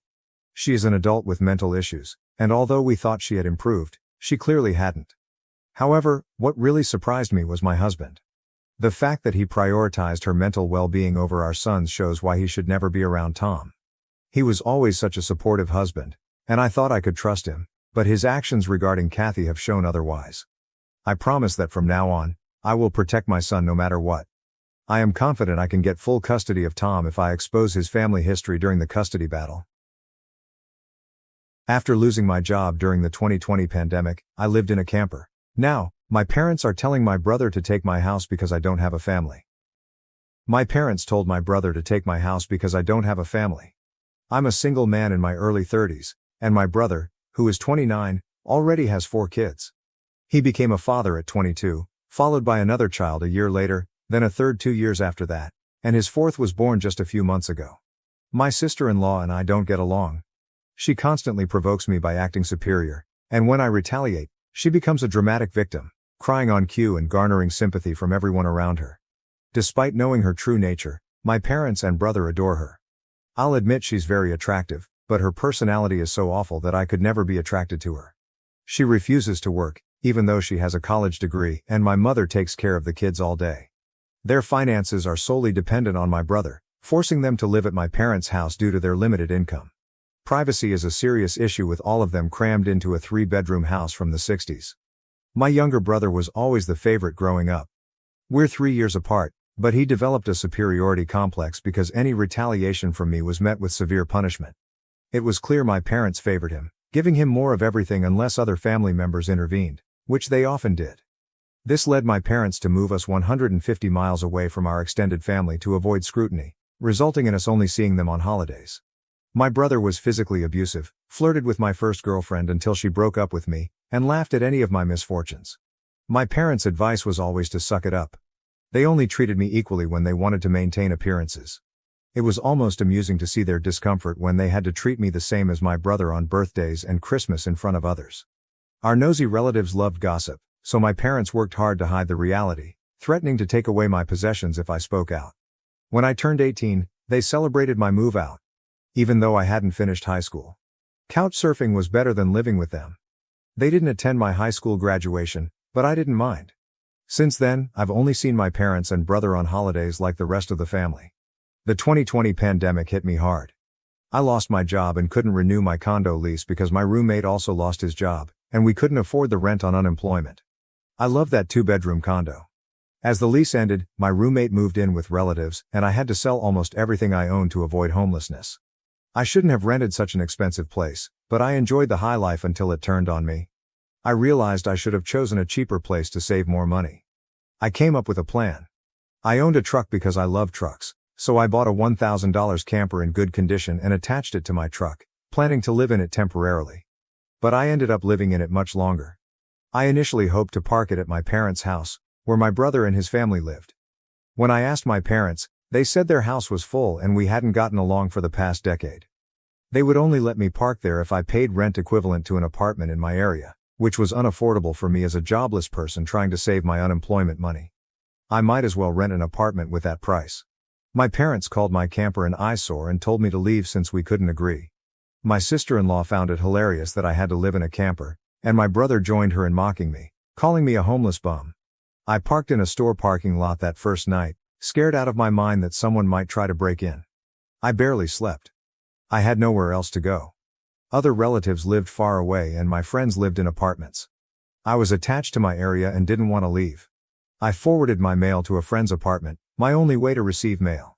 Finding a stable place to park was quite a challenge. I spent months living a nomadic camper life while searching for a job similar to my previous one. During this time, I encountered numerous difficulties, from dealing with beggars and drug addicts to people demanding I leave because they considered my camper an eyesore. Once someone claimed to be part of an HOA and told me to move, even though I wasn't parked near any houses. When I questioned which HOA, they became aggressive and threatened me, so I moved to avoid trouble. To maintain a steady supply of electricity, I learned to use a long extension cord to recharge my camper batteries by plugging into any available outlet. This often meant sneaking around and using an outside outlet of a random building while parked on the street. Though I know it's not ideal, I needed to keep my refrigerator running. I had a small solar power bag for my phone, but I didn't have a generator, which would have been noisy and required fuel. So I did what I had to do. After months of this lifestyle, I finally secured a new job. I had to move to a neighboring city to find a non-retail job. I had promised myself never to work retail again after college, but I was close to breaking that promise. Although I was still receiving unemployment benefits, I had no stable place to live and didn't want to be jobless when the benefits ran out.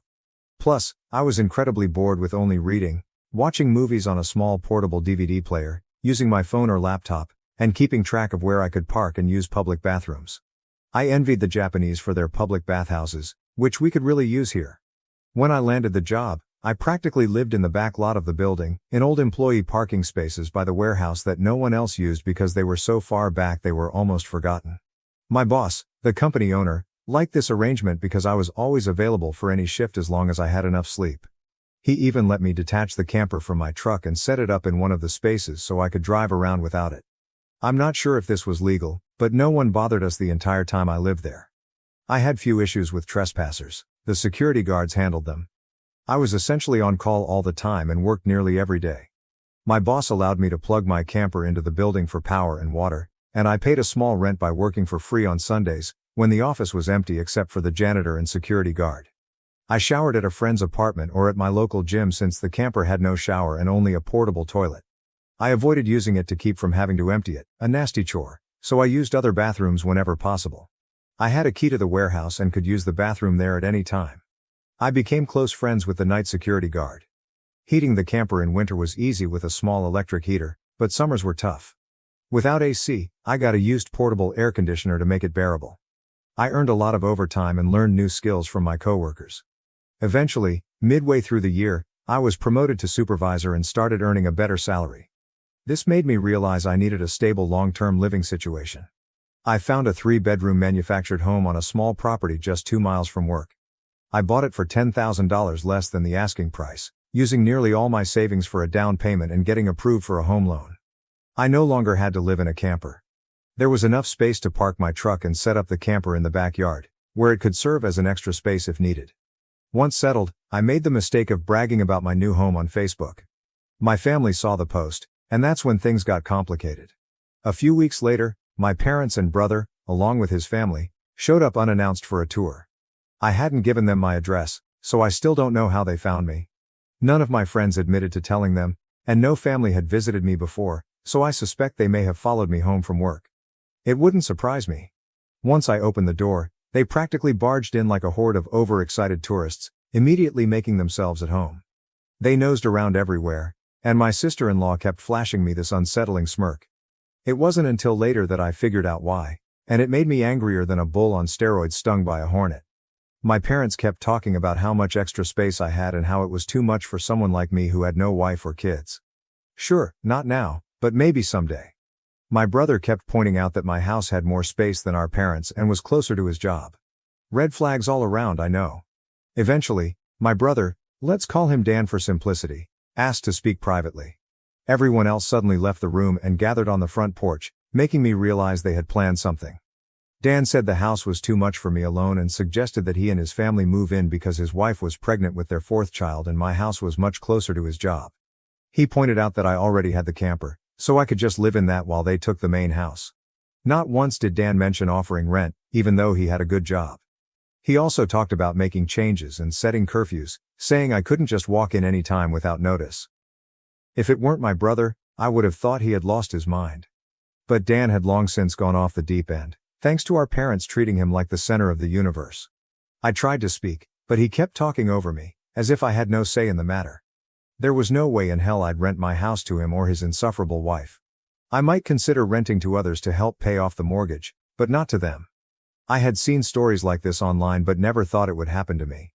Yet my parents, brother, and sister-in-law were a perfect fit for the roles of entitled narcissists. So I picked up my phone, set it to record, and held on to it. Dan didn't notice or care. He kept waving his arms and listing all the reasons why he needed my house. He acted like it was a done deal and even tried to shake my hand. That's when I finally stood my ground and said, "Hell no," loud enough that Dan stumbled backward. I rarely raised my voice to him like that, as I was usually punished for it by our parents, but this was my house, not theirs. My resolve was unyielding. I stood up and told him that my house was not up for grabs, and acting like he could move in just because they wanted it wouldn't change that. I bought my house for myself, and it wasn't my fault he kept having more kids and had to live with our parents because he couldn't afford to move out. Dan got as close to me as he could without touching me and said I didn't deserve the house and that he needed a better place for his family. I laughed in his face, saying that was total bull because I worked hard to buy my house. Of course, I deserved it. Dan started yelling that I had no wife or kids and didn't need all the space, so I might as well give it to him. I told him I wasn't giving him anything, and he hadn't even offered to pay rent if he moved in. I'd still be covering the entire mortgage on my own house without being able to live in it. Then Dan said he shouldn't have to pay rent because his family came first. After I kicked my parents, brother, and sister-in-law out for trying to force me to hand over my new house, I immediately went on social media and told the whole story to the family. It spread quickly, but you won't find it now because it has since been deleted and my profile is private. I posted about it because I knew my family would twist the event to make me the villain, and I was right. But I had about an hour to get my side out first, and I had video evidence to back up my story. No, I don't plan on showing the video here, so don't ask. Being proactive paid off because I got a decent number of family members on my side right away. My parents, brother, and sister-in-law must have planned to write their own post, but it was too late, so they didn't even bother trying to lie much. They had a few supporters, but not many. Most of our family already knew how entitled they were, so they quickly understood and accepted what happened. One person, whose identity I don't know, called me to rant that I was a horrible brother and needed to make way for a real family man. I just ended the call and blocked the number. It didn't happen again. The week went by and my parents showed up with Dan on my front porch, just as they said they would in their ultimatum. They rang my doorbell like crazy and pounded on the door until I finally answered. I opened the door just a crack, and they tried to shove their way in again. But I had installed a couple of latch chains and braced my body against the door. My father and brother demanded I let them in, but I said I was recording everything on camera and would call the police if they tried to force their way in again. My mother calmed them down and, in her most sickly sweet tone, asked if I was ready to let my brother move in. I told them to f off and never come back. My mother put on the crocodile tears and asked why I couldn't just do this for Dan because he's my beloved brother. I laughed and bluntly said I don't love him as a brother because he treated me like crap for years, and they encouraged him to do so. They are terrible parents, and he is a terrible brother. Then I told them to leave or I'd call the police ASAP. They all left surprisingly easily, apart from my mother's loud crying and the others giving me dirty looks. One could say making them leave was suspiciously easy. I thought the whole mess was over, but I should have taken them more seriously because they had other stupid plans. I came home later that week on Friday evening to find a moving truck and my brother's minivan parked in my driveway. It was Dan and his family. They were moving stuff in. He waved at me with a crap-eating grin. I was furious and told him and his family to stop, but my sister-in-law smugly said that, like it or not, they were moving in. Then in the most fake way, While tilting her head and puckering her lips, she said it was okay because my mommy allowed it and I should always listen to what my mommy tells me. I seethed with rage just hearing those words and looking at her smug face, so I locked myself in my truck and called the cops right away. When they realized what I was doing, my sister-in-law started pounding on my window and yelling at me to stop, saying I couldn't do this to her because she and Dan needed the house. She cried, "Why can't you just do this for Dan?" I responded, "F Dan, it's my damn house, not his." Then she threatened to key the side of my truck unless I stopped calling the police, all of which the 911 operator heard thanks to the window being slightly open. I told my sister-in-law that if she damaged my truck, I'd sue her, and she was smart enough to retreat. When the police arrived, Dan, my sister-in-law, and their kids had locked themselves in my house. I explained the situation to the cops and showed them my new driver's license with my current address. When we approached the front door, I noticed they'd changed the lock, and the old one was lying on the porch with the center drilled out. The drill and a Harbor Freight drill bit set were left right next to it. Could they have been any more foolish, leaving evidence out like that? I pointed out the broken lock and the drill, then detailed the events that had transpired. It seemed Dan had called our parents, as they showed up while I was talking to the cops. My parents immediately lied, claiming I had agreed to rent my house to my brother and his family. I countered, saying that was an easily provable lie. Dan and my sister-in-law finally emerged from my house with some papers, looking smug as if they'd outsmarted me. They had drawn up a fake rental agreement, but my signature wasn't on it. There was a signature, but it didn't resemble my handwriting at all. I doubted they had ever seen my signature, which was incredibly stupid on their part. I pointed out that it was blatant fraud and that if the cops investigated it would be clear. I warned that going to jail and court wouldn't benefit them, and it could even make Dan lose his job, his only means of supporting his family. I also mentioned I would get a lawyer and sue for damages if anything of mine was lost, stolen, or broken, and I'd call CPS for good measure. Dan turned white and looked terrified, but my mother stepped between us, insisting I should do this for Dan and live in the camper so they could have a family home. I shouted at her that if she thought it was such a great idea, she should let Dan have her house instead. The cops separated my mother from me and I loudly demanded they all leave immediately, or I'd press charges. I declared that they drilled out my lock to break in. The lease papers were obvious fakes, they badly forged my signature and I had recorded video of my sister-in-law attacking me. These were felonies I could ruin their lives with if I wanted, and if they didn't leave, I would do just that. The only reason I hadn't already was for Dan's kids, so they had one chance to get out. My parents finally realized they couldn't force me to give in. My mother surrendered, saying she'd put an end to this. She spoke quietly to my sister-in-law while my father talked to Dan.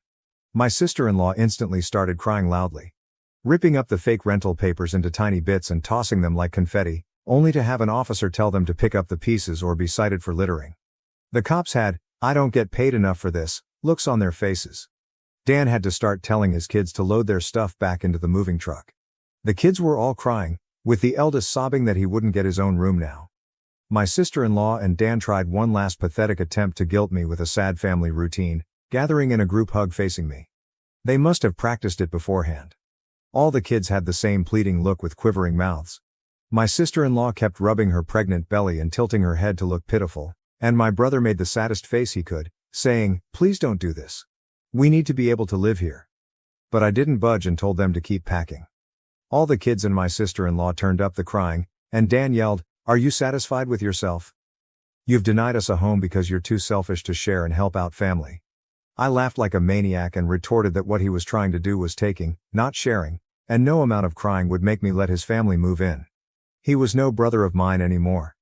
He was just an entitled prick who thought he could take whatever he wanted from me like when we were kids. Dan started F-bombing me until the cops warned him to cool it or he'd end up in cuffs regardless of whether I wanted to press charges. He looked both scared and supremely pissed off. I asked the cops if they could stick around until my parents, brother, and sister-in-law had all left, and they said they weren't going anywhere until the situation was resolved. In fact, within a few minutes, the two cops became four as more arrived for some reason. That gave my parents extra incentive to get moving. I made Dan give me the keys to the new lock he'd put on my front door, although I got a new lock the next day anyway because I didn't know if he had copies of the keys. He was really reluctant to hand them over and ended up throwing them down the street and into a storm drain, telling me to get them myself. One of the cops scolded him for that and made him retrieve the keys. Dan had to pull off the grate to get at them and got pretty dirty in the process. When he finally got the keys back, he grumbled and then slammed them into my hand. I then told them all to leave and never come back. My mother threatened to disown me for this, as if that were some kind of threat. I voiced that to them, and in an overly sarcastic tone said something like, "Oh no, that means I won't get to come to any holidays with you guys where I always get treated like crap because Dan has always been your favorite. You treated me so badly growing up that if Dan ever needs an organ donor, I wouldn't give him anything. So do like you always told me when I was mistreated and suck it up." Final update. My parents told my brother to take my house because I don't have a family. I waited until after the new year to make an account and post, just in case more stuff happened, and it did. As previous readers know, my sister-in-law was making passive-aggressive posts on social media clearly directed at me, especially after she had her fourth baby in November. She kept posting the same repetitive nonsense, finding semi-clever ways to reword it but essentially complaining about living with my parents, the lack of space, and needing her own house. I know I sound dismissive, but after what I've been through with these people, you'd be ready to sarcastically play tiny violins in front of them too. They're just that bad. Since I waited until January to post, more happened, just as I thought. I mentioned before that I'd invited half the family for a Christmas Eve party at my house. Everyone I invited came, even though it was a 3 to 4 hour drive for them. They wanted to come and show their support. They praised me for working hard to get a house on my own and apologized for everything I'd been through. They asked why I didn't just take my camper and drive 3 hours back to them instead of living nearly homeless for so long, and I had to sheepishly admit I was very attached to living around here, where my best employment opportunities were. My hometown doesn't have many great job opportunities in my field, if any, and I wanted to make my own way as much as possible. An answer they overall accepted.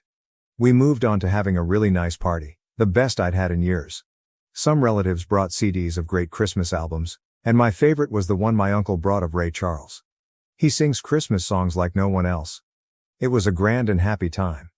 I felt like, for once, I could just forget my past issues and enjoy the moment. But I wouldn't be writing this if it had stayed that way.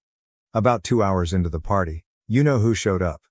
My parents, brother and sister-in-law walked in trying to look all smiles. They didn't even knock, just walked right in like they belonged there. I shut off the music and told them to leave immediately. They begged to stay and said they brought gifts. One of my uncles stood up and yelled at them before I had a chance to speak.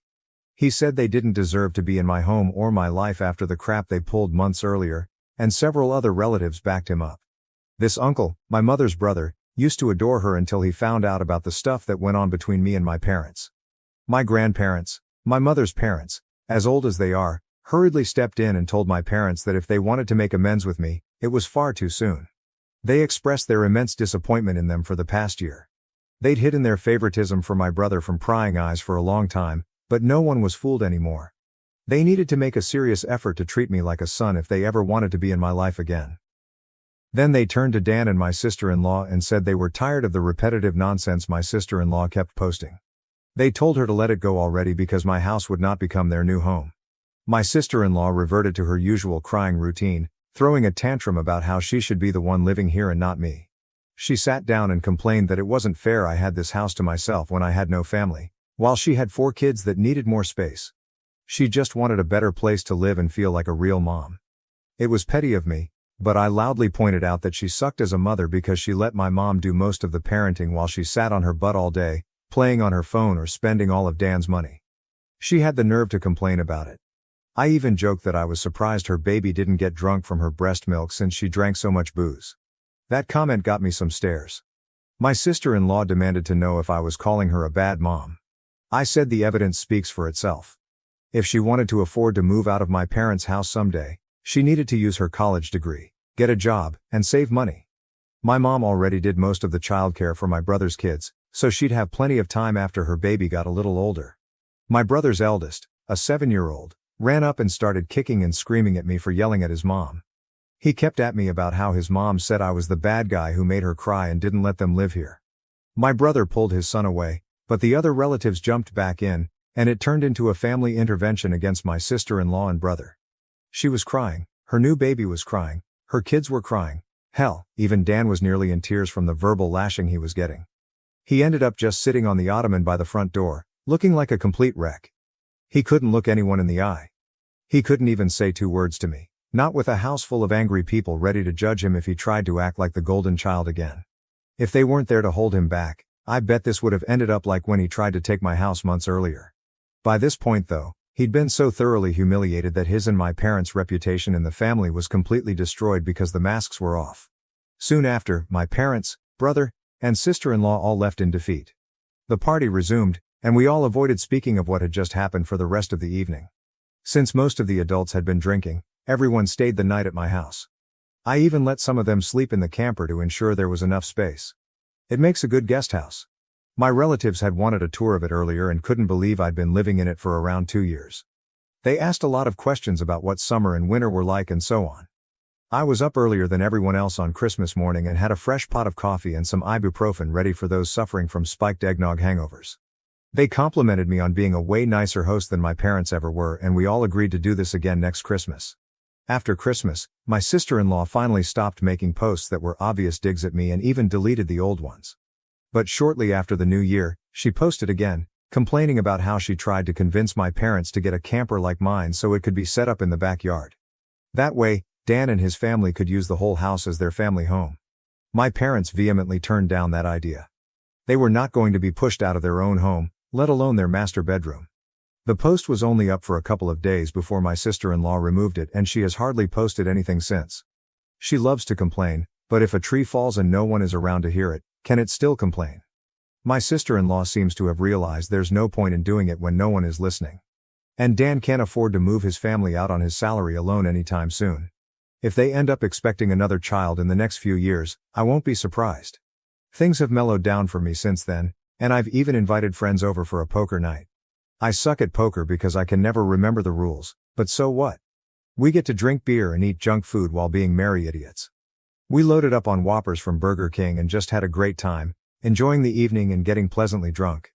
I think maybe around summer I'll look into possibly dating someone. I'm not exactly getting younger, so fingers crossed that goes well. My camper just sits idle in my yard now, and I admit there are days I go out there just to spend time in it. After living in it for 2 years, it feels like my second home. Maybe one day I'll actually use it for camping as intended. I've never been camping. My parents considered it a waste of time, so it would be a completely new experience for me. This pretty much marks the end of what happened. My parents, brother and sister-in-law have been staying clear of me. In fact, they've gone back to acting like I don't exist, just like before I bought a house.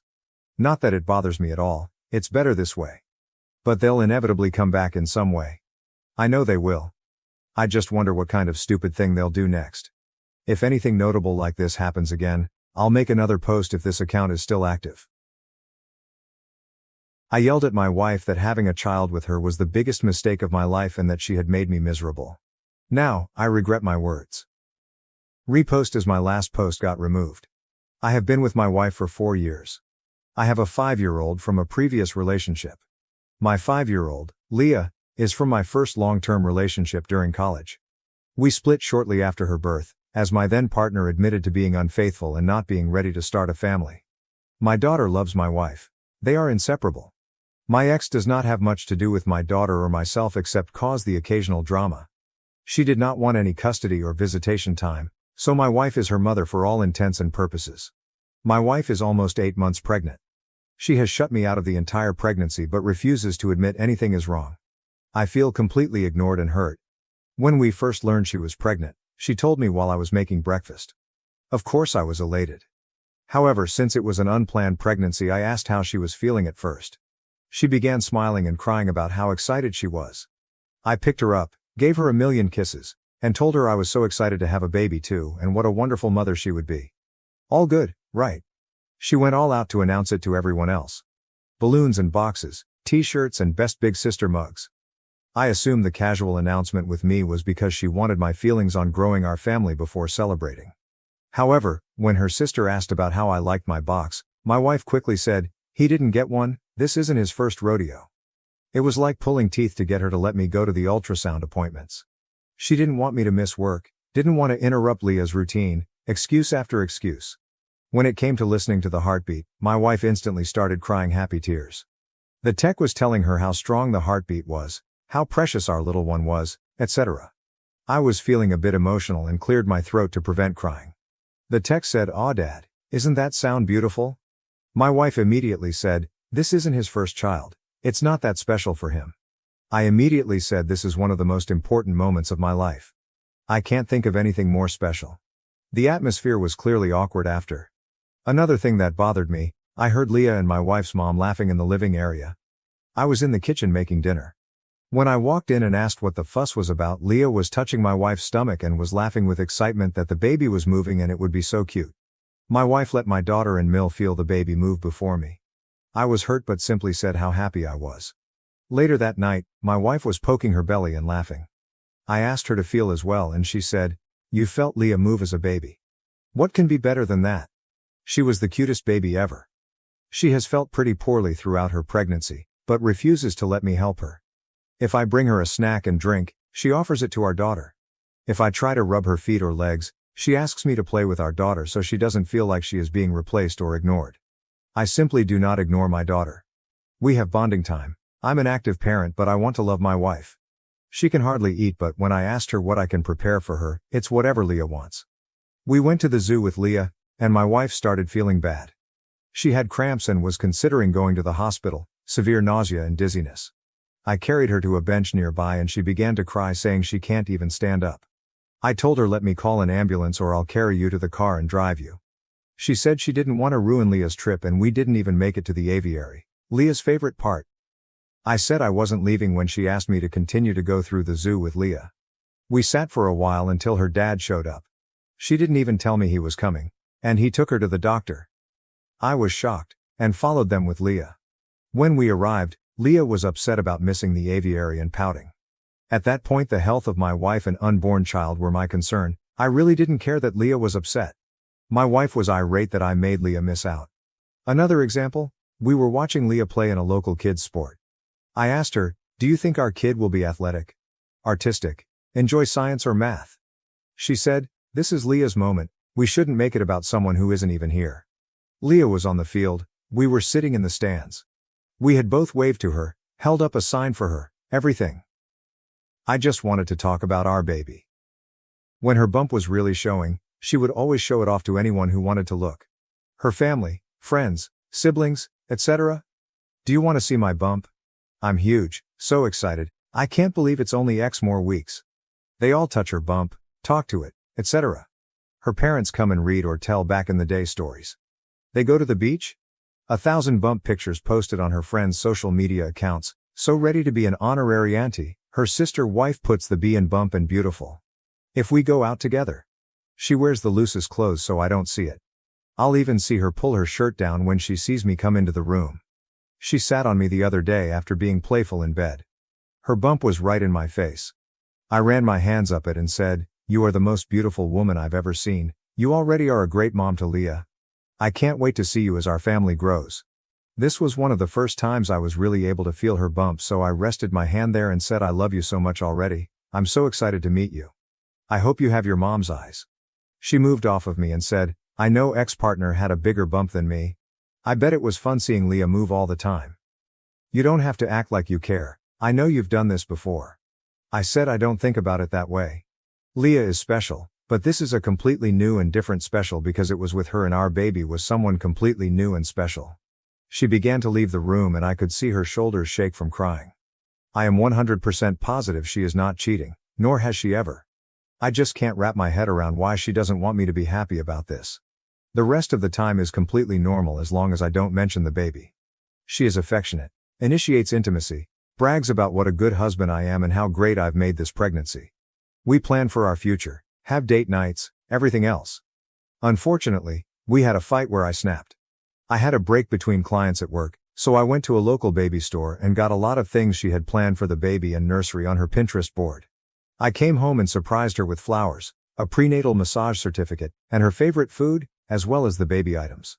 She seemed very grateful, but when I came home, editor's note, OOP meant when he got home after going back to work again, the items were no longer there. She said she returned it to buy Leah stuff, as she was going to feel left out. I lost it. I cried for the first time in our marriage and yelled that having a child with her was the worst mistake I've ever made, that at least my deadbeat ex at least gave me the chance to know my unborn child. That I didn't care about the baby because she wouldn't even let me bond with it. I do care, have since she told me. That I hope she was as miserable as she made me and that she better be prepared for a custody dispute. She is a SAHM for Leah. She simply said, "I know you don't care about the baby, but I'll die before you take my baby from me." What? I have begged her to let me interact with her, our baby.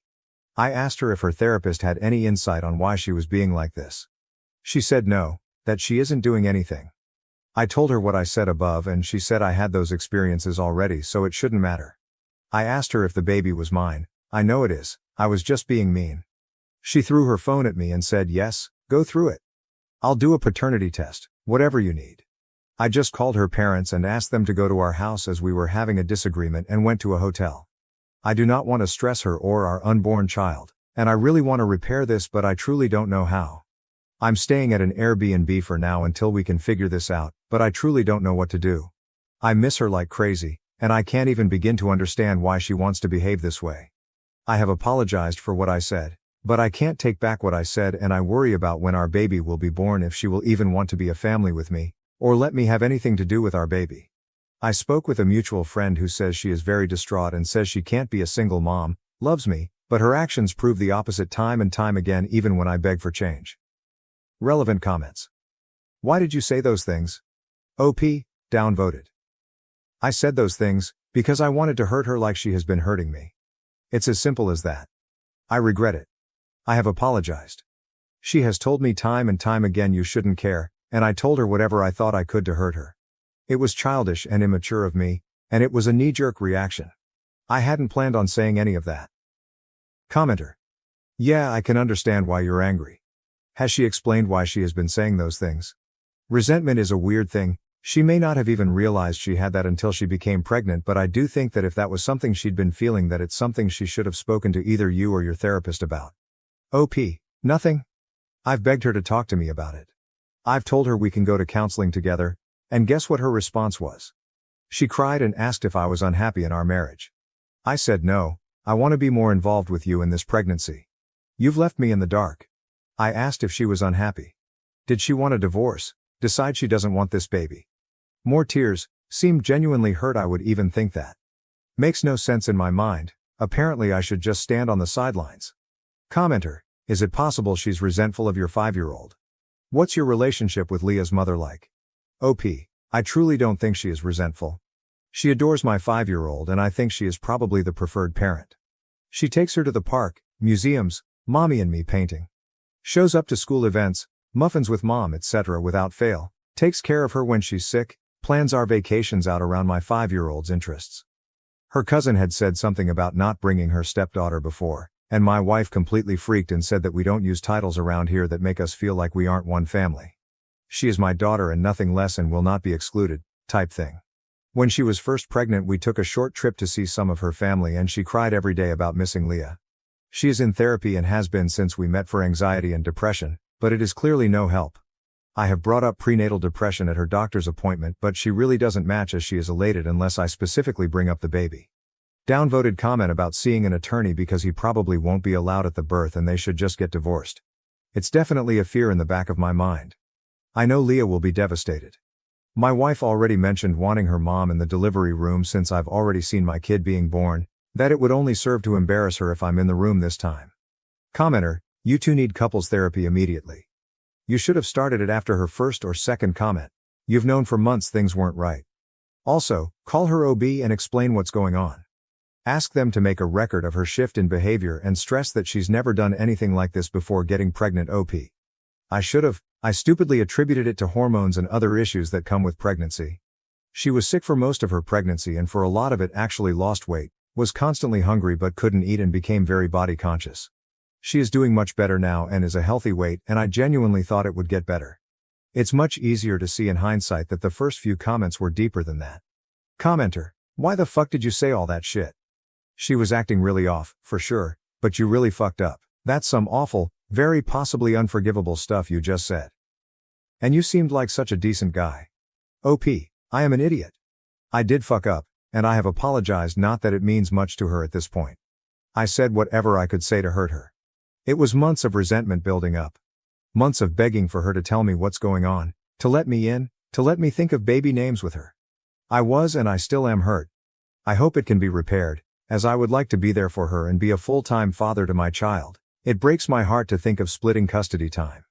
OP clarifies his relationship with Leah and the aviary event. OP, I absolutely did not care that we did not see the aviary. We go to the zoo regularly and I had promised we would go back. When your pregnant wife is so ill she begins crying that her legs don't work and she can't walk and begins saying she thinks she might die due to such strong abdominal cramps, you're not concerned with missing the aviary. I did not tell my child I did not care. I told my wife in the hospital that her and our unborn child's health became before birds and that Leah can pout and be mad until we were certain she and our baby were okay. We do everything for Leah. Leah and I have bonding time both with and without my wife. Together we enjoy fishing, going to the arcade, and playing Barbies. My daughter is confident in our relationship. Just the other day my dad said he didn't want to play horses with her anymore and she of course said, "Fine, I know Dad will always play with me."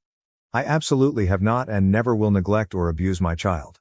This is such a far reach because I was concerned more about my wife than my daughter going to an aviary. To another commenter, she is 5, and is very smart.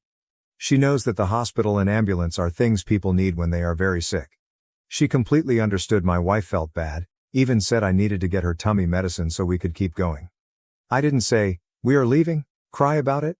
I did tell her we were following Mom and Grandpa to the DR because Mom was feeling very bad, and that we can come back another day and said when Mom feels better we will get her an ice cream since she didn't get to see the birds. She pouted, all kids do. Did she see that I was more concerned with my wife? Yes. She even commented that Grandpa seemed upset.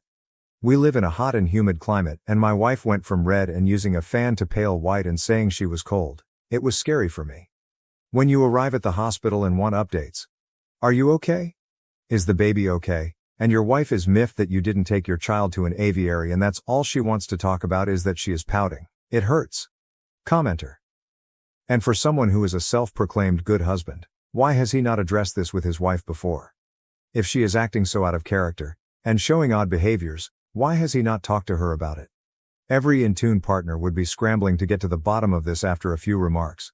He just let that shit glide. OP. You don't think I've talked to her about this? I am shut down every time. I exploded after begging her to talk to me for the 100th time. This was not out of nowhere. I have literally gotten on my knees in front of her and asked why she is doing this. If there is a reason, what does her therapist say? Do you want to go to therapy together? And she says she doesn't know what I'm talking about. It is the most frustrating, infuriating thing. It's so hard to watch something so special pass by you and pretend it's not happening. I regret what I said and don't expect sympathy. But my explosion was not from lack of trying update. It's been about a month since I posted. This is a bit long because so many kind Redditors reached out and gave me advice and shared their experiences and asked for an update. After I posted and stewed for a little while, and had a couple of drinks, I called my Fiel. He and my wife are very close, and I respect his opinion. He has been married for a very long time, and seems to have a happy marriage and has good relationships all around with his family. I didn't specify what issues we were having, but he was over at my house while I was staying in an Airbnb so it was no secret we were having problems. He has more of a traditional marriage, and at some point asked what I had to lose by putting pressure on her to talk. I said I feared I would push her away more, and he pretty much told me that I was living in a separate house than my pregnant wife, freaking out about a potential divorce. What did I have to lose? He advised me to be a man, and come back to my house and lay it on the line. I told him I'd be coming over the next day. They asked if they could take Leah to buy some sparklers for the upcoming holiday and spend the night at their house. I agreed, and when I went to my house the next day I came in with flowers and stuff to make dinner. My wife asked what I was doing there, to which I replied I lived there and would like to sit down and talk. I gave a long apology for my actions and words. When I finished, I said it was her turn to tell me what was going on. She tried to claim nothing, that everything was okay. After a while, I said my heart is broken, that we have been through some tough things together, fought for each other, and now you sit here and lie to my face. We both sat there and she cried for about 30 minutes until eventually she said she felt like our relationship would end if she was honest. I said I would hear her out, no matter what. She admitted it was hard that this would be her first kid and not mine. She didn't think it would bother her and it didn't until she was pregnant and that she laid in bed at night thinking if my ex would have wanted to raise Leah we would still be a family together and she wouldn't matter. She expressed that seeing me emotional about our baby, or wanting to touch her bump, or treat her made her think of me and my ex and how I had already did all of the things she was excited to do with me. Near the beginning of her pregnancy, she had told a close friend that she couldn't wait to have a baby with her soulmate, and her friend replied that she didn't think soulmates had other children or baby mamas, that it was two people meant only for each other. She was very upset and asked if I thought we were soulmates like she did. She described herself and our unborn child as my sloppy seconds family, that no one grew up dreaming of having kids by multiple different people. That she was just the substitute when the family I wanted didn't work out. She also shared she had found some old images of my ex on social media and could not stop comparing her pregnant body. She feared the baby wouldn't be an equal to Leah in my eyes. It worried her when I would ask what she thought the baby would be like, that what if the baby was disabled, or didn't like to do the things we enjoyed as a family, or the baby and Elle didn't like each other. She said at one point she found herself wishing I had never had Leah, so she wouldn't have to worry as much, and that is when she knew she had to really put in the extra effort to maintain a relationship with Leah. She feared that between work and Leah, I wouldn't have time and wouldn't bond with the baby like in the articles she read online where fathers didn't bond with their children until they were able to do things with the family. When I did try and bond with the baby, she worried the baby wouldn't live up to Leah. I have never been shy about saying how much being a father means to me and how raising Leah has been the highlight of my life, along with marrying my wife and now having our child together. She said it was initially what made her confident in marrying me and excited to have a big family with me. But now constantly wondered if her pregnancy and this baby would be a highlight or a burden for me, because the stress is the same but the newness wasn't, and then what if a newborn and then toddler wouldn't be as interesting to me as Leah, who is capable of doing activities. She showed me a million articles of different men explaining they didn't bond with their children until 4+ years old. She also showed me videos where people say things they did with their first kid, and then get more relaxed as they have more children.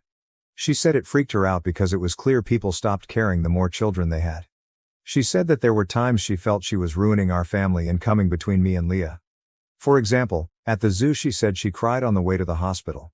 She was afraid Leah would hate her and resent the baby for cutting our zoo time short, and that I would be upset that I was spending my time off work at the hospital instead of doing the activities we planned with Leah. While I work, Leah and my wife spend a lot of time out of the house, library, local parks, etc. One of their favorite activities is biking together, and we bike together on weekends as well. We have lots of local trails, but due to her pregnancy she has not been able to. We've been doing more indoor activities. My wife said that when I'm at work, Leah kept saying she hated her because she didn't get to go on her new bike as often anymore. I said I would discuss it with her, because that is unacceptable. My wife asked me not to since there would be so many changes soon for Leah, and it hurt her because she missed biking together as well. A couple of months ago, my wife asked me and Leah if we wanted to read stories together. Leah chose the first story I read and my wife chose the second, her favorite childhood story, for me to read to the baby, and Leah, since it helps promote brain activity and help with bonding. After that, I read another book of Leah's choosing. While I was at work the next day, Leah ripped the pages out of the book my wife chose. She said she was going to tell me, but her friend, the same friend who says we aren't soulmates, said I would think she was making it up and that it seemed to her she was trying to become between me and Leah. I asked her why she didn't tell me any of this, and she explained that she didn't feel comfortable telling me because her thoughts didn't even make sense to her. She wanted me to spend time with Leah so she didn't feel left out or jealous, and when I did she felt upset I wasn't spending more time with her. She loves Leah but wishes we had our first kid together. She wants me around but also feels upset and guilty when I give her/our unborn baby attention. She said she feared that I would think she was trying to come between me and Leah, when she wasn't.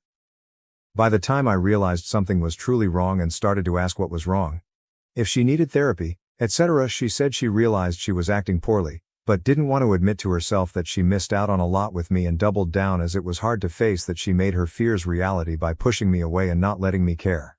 And that she couldn't start over, that her first pregnancy was a somewhat bad experience because of her own actions. At this point, I realized how terrible I'd been. I apologized for making her feel like she couldn't come to me about anything. She said when she researched her feelings she found a bunch of forums where people were calling the poster evil for their feelings about their stepchild, and feared I would feel the same. She said if I had told her I felt about Leah the way she felt about Leah, that it would make her angry and upset, so she couldn't see how I wouldn't be. We both cried for a long time. I tried to reassure her. I told her how much I loved her. How excited I was, that she was the family of my choosing and my soulmate, that the universe knew that Leah and I needed her, which is why circumstances allowed us to be a family. She apologized for the way she treated me, and said she wanted to make it right. She said she had wanted to apologize when I was beginning to have my meltdown, but was surprised when I yelled, and realized she might have messed up beyond repair to get that reaction from me. We continued to cry for a long time, and she asked if I wanted to feel the baby. Of course I said yes, and we cried even more. It turned out to be a great evening. I made us dinner and we laughed about how I was so stressed I went to Reddit for advice. She wanted to read the post and cried again when she did. I reassured her we could move past this and she said she felt less horrible as she read some of the comments from women in her shoes. It was a bit awkward the first week, after so many months of tension. I knew things were turning around when she woke me up by whispering baby wants blueberry pancakes that Saturday.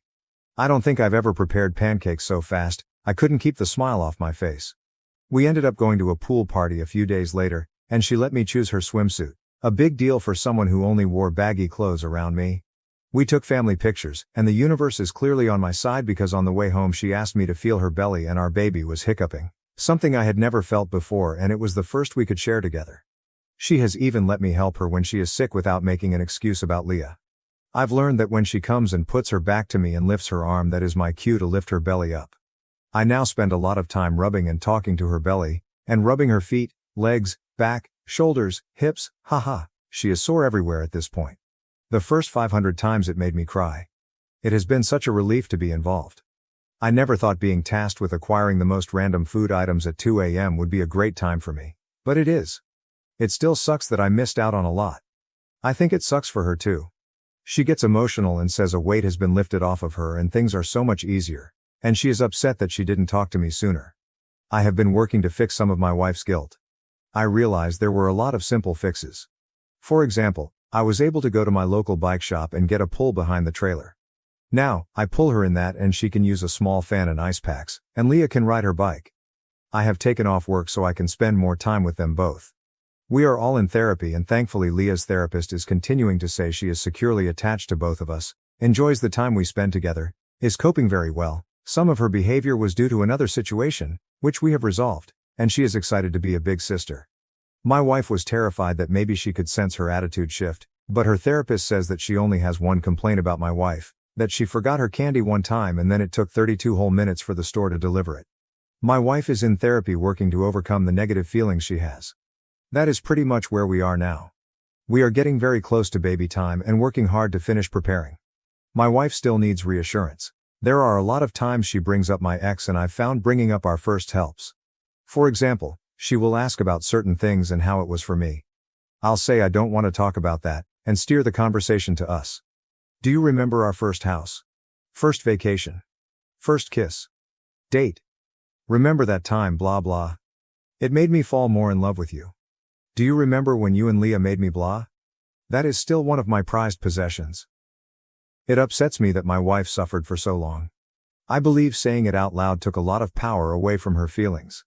I think most people know how badly it feels when you have thoughts that don't feel like your own when you're going through a mentally taxing time. I really should have stood up for our relationship and her mental health way sooner. I accepted her brushing me off for far too long when I should have realized she needed help.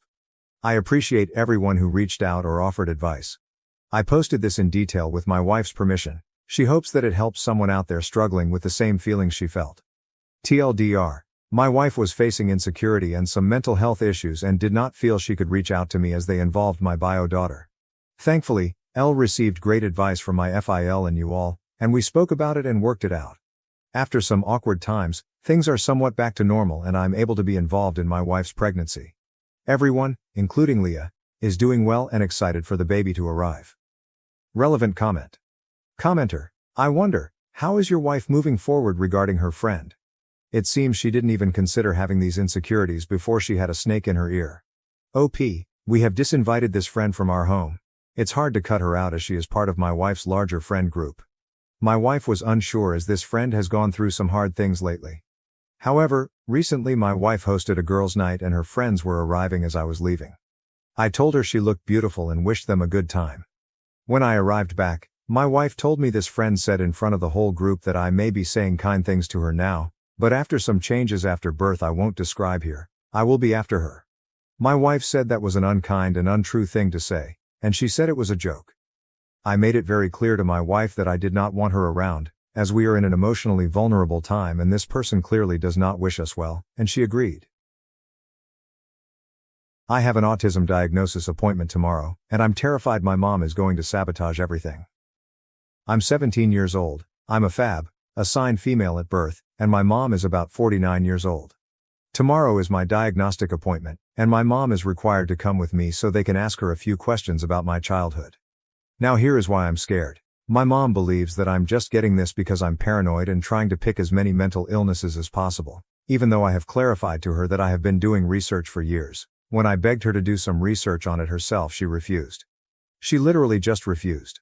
Why? She isn't bothered to educate herself. Which, as much as it annoyed me, did not really matter. Or that's what I thought. My mom has been progressively changing things about my childhood. In the last few months I asked her when I started speaking. She replied about 4 years old, and that was what she told me for most of my life. In the past few weeks I asked her again, since the doctor asked me about it. She said I don't remember, maybe like 1 to 2 years old. Which is wildly different from what she said earlier. Same thing for when I asked her about my vocabulary. Before it was just a few words at most. Now it's advanced vocabulary. This evening, I was telling her to please say the truth. I don't care what the truth is, just say it. She replied with, I'll say whatever comes to my mind. I am so upset right now. I'm getting an anxiety attack in my room and crying right now. If my chances of getting a diagnosis gets ruined because of her. Because she is not being truthful, I'm going to cry my eyes out of their sockets. I still have an entire childhood case history to fill in. I can't because she refuses to and changes everything up literally twice or thrice for the exact same question. What should I do? Should I tell the doctor about this? What do I even say? I am panicking so much. What if they completely dismiss me because she lies, or what if they misdiagnose me? Please give me some advice, I really need it right now. This is based in the United Kingdom, if this information helps. Response to OP. I'm sorry that you're feeling so anxious about tomorrow. I can imagine the test in itself already impacts you, and having such a worry on top of it sounds really stressful. My experience having been diagnosed with ADHD and autism is that the doctor or specialist didn't only take into account what my mom said, but also my mom's attitude during the conversation, the interaction between my mom and me, and how I responded both mentally and physically. I think that it could be worth expressing to your doctor that you worry about your mom's answers. But I'd also expect your doctor to look beyond the answers and pay attention to other signs that are relevant for the diagnosis. Another response to OP. I would share your concerns with your doctor. Perhaps even print your post here and give it to them because it is pretty clearly stated. I don't know if you have any other diagnoses, but you're welcome to share this with her. I am nearly 50, 48 next month. I had received multiple inaccurate diagnoses since I was around 9 years old. It caused a lot of unnecessary struggles and stigmatization to say the least. When I finally got the right one of autism, everything fell into place and now the full picture of my past made sense. It effectively replaced the other diagnoses since now that my issues were seen as a whole, there were no longer singular diagnosis terms that only applied to a fraction of what was happening. Yes, I can still have some depression and symptoms of CPTSD, but they largely fall under the umbrella of autism. So rather than gathering diagnoses, I finally got the right one. And it has changed my life for the better. Update: I have had my autism evaluation today and the doctors have concluded that I'm autistic. This means so much to me, it's unbelievable. It's still weird because it does change a lot, since I was already self-diagnosed, but hey, at least it can help me out in university. This morning I woke up at 7 a.m., got out of the house at 8:45 and arrived there in time. I had 2 professionals evaluate me, which was nerve-wracking to say the least, but hey, I couldn't ask for more. The first 40 minutes were asking me questions, getting me to do certain activities which included this bizarre book about floating toads. IDK either LOL. For the last 20 minutes, they asked my mom to come in with the interpreter. We're immigrants, so her English isn't that good. I took the advice you all gave me yesterday, and before they invited her in, I informed them that she may not be able to remember all the details, and that my masking at home may affect some of what she says. They reassured me that this is not as important as the conversations we just had. They proceed to inform my mom with the conclusion that I'm highly likely to be autistic. My mom, stupidly, decided that the first thing she should say about that is, my daughter doesn't have autism, she thinks she does. They were immediately thrown off. She was supposed to sit there and answer questions, that's the whole reason she came in, but right after saying that they didn't even ask her one question. All of my childhood case history was handed over to me, and I did all of the talking. I can't believe that this has finally happened. I've been fighting for a diagnosis for almost 4 years and waited for about a year for this appointment. I am so happy now. Thanks to everyone who gave me advice and supported me yesterday, the love I was shown was so sweet, and I could have never been this understood by anyone other than you. I cannot stress how thankful I am that you took time off from your day to help me out. I sincerely thank everyone from the depth of my heart. You're all amazing people. I would also like to apologize for using the term autism diagnosis, as it was brought to my attention yesterday that it is not an appropriate terminology to use. So from now on, I will refer to it as an autism evaluation. Thank you very much to the user who highlighted this. I have shared this post with other subreddits, so some of the information mentioned may not be completely referring to this subreddit. If there are any specific details I should remove, please inform me. Thank you. My 16-year-old son recently started imitating a boy from an Instagram TikTok account run by a mother who posts videos of her autistic teenage son. My son, 16M, recently started following this account on Instagram TikTok by this mom who posts videos of her autistic teen son. The kid is low functioning, I don't know the politically correct way to say this, and he can't talk, can't understand complicated concepts, etc. At first my son started constantly referencing this account at inappropriate times like family dinner, making jokes about it, randomly showing me edits he made of the account. But that was harmless enough.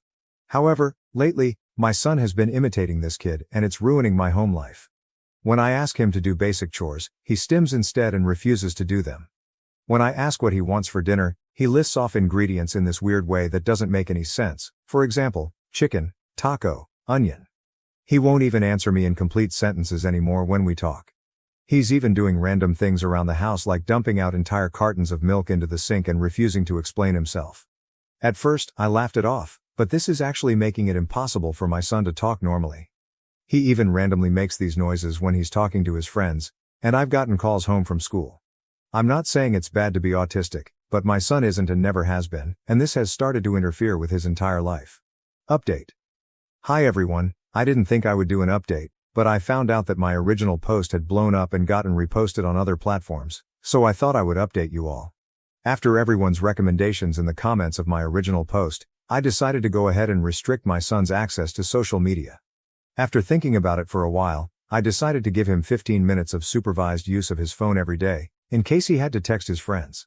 However, whenever this time happened, my son would spend just a couple of minutes checking and quickly answering his texts, and then he spent the rest of the 15 minutes just watching the new videos from, about this account he was obsessed with. He would imitate the kid while watching the videos and show me all the posts about him that he found funny. The first few times when I took away his phone after 15 minutes, he would get upset about it, dropping the autism act, and try to get more time, but that quickly stopped when I threatened to limit the time even more. After over a week, he seemed to still be just as obsessed with this account and imitating the kid's mannerisms, so I thought I might have to take even more measures to make him stop. However, soon afterward, I received a call from my son's school principal.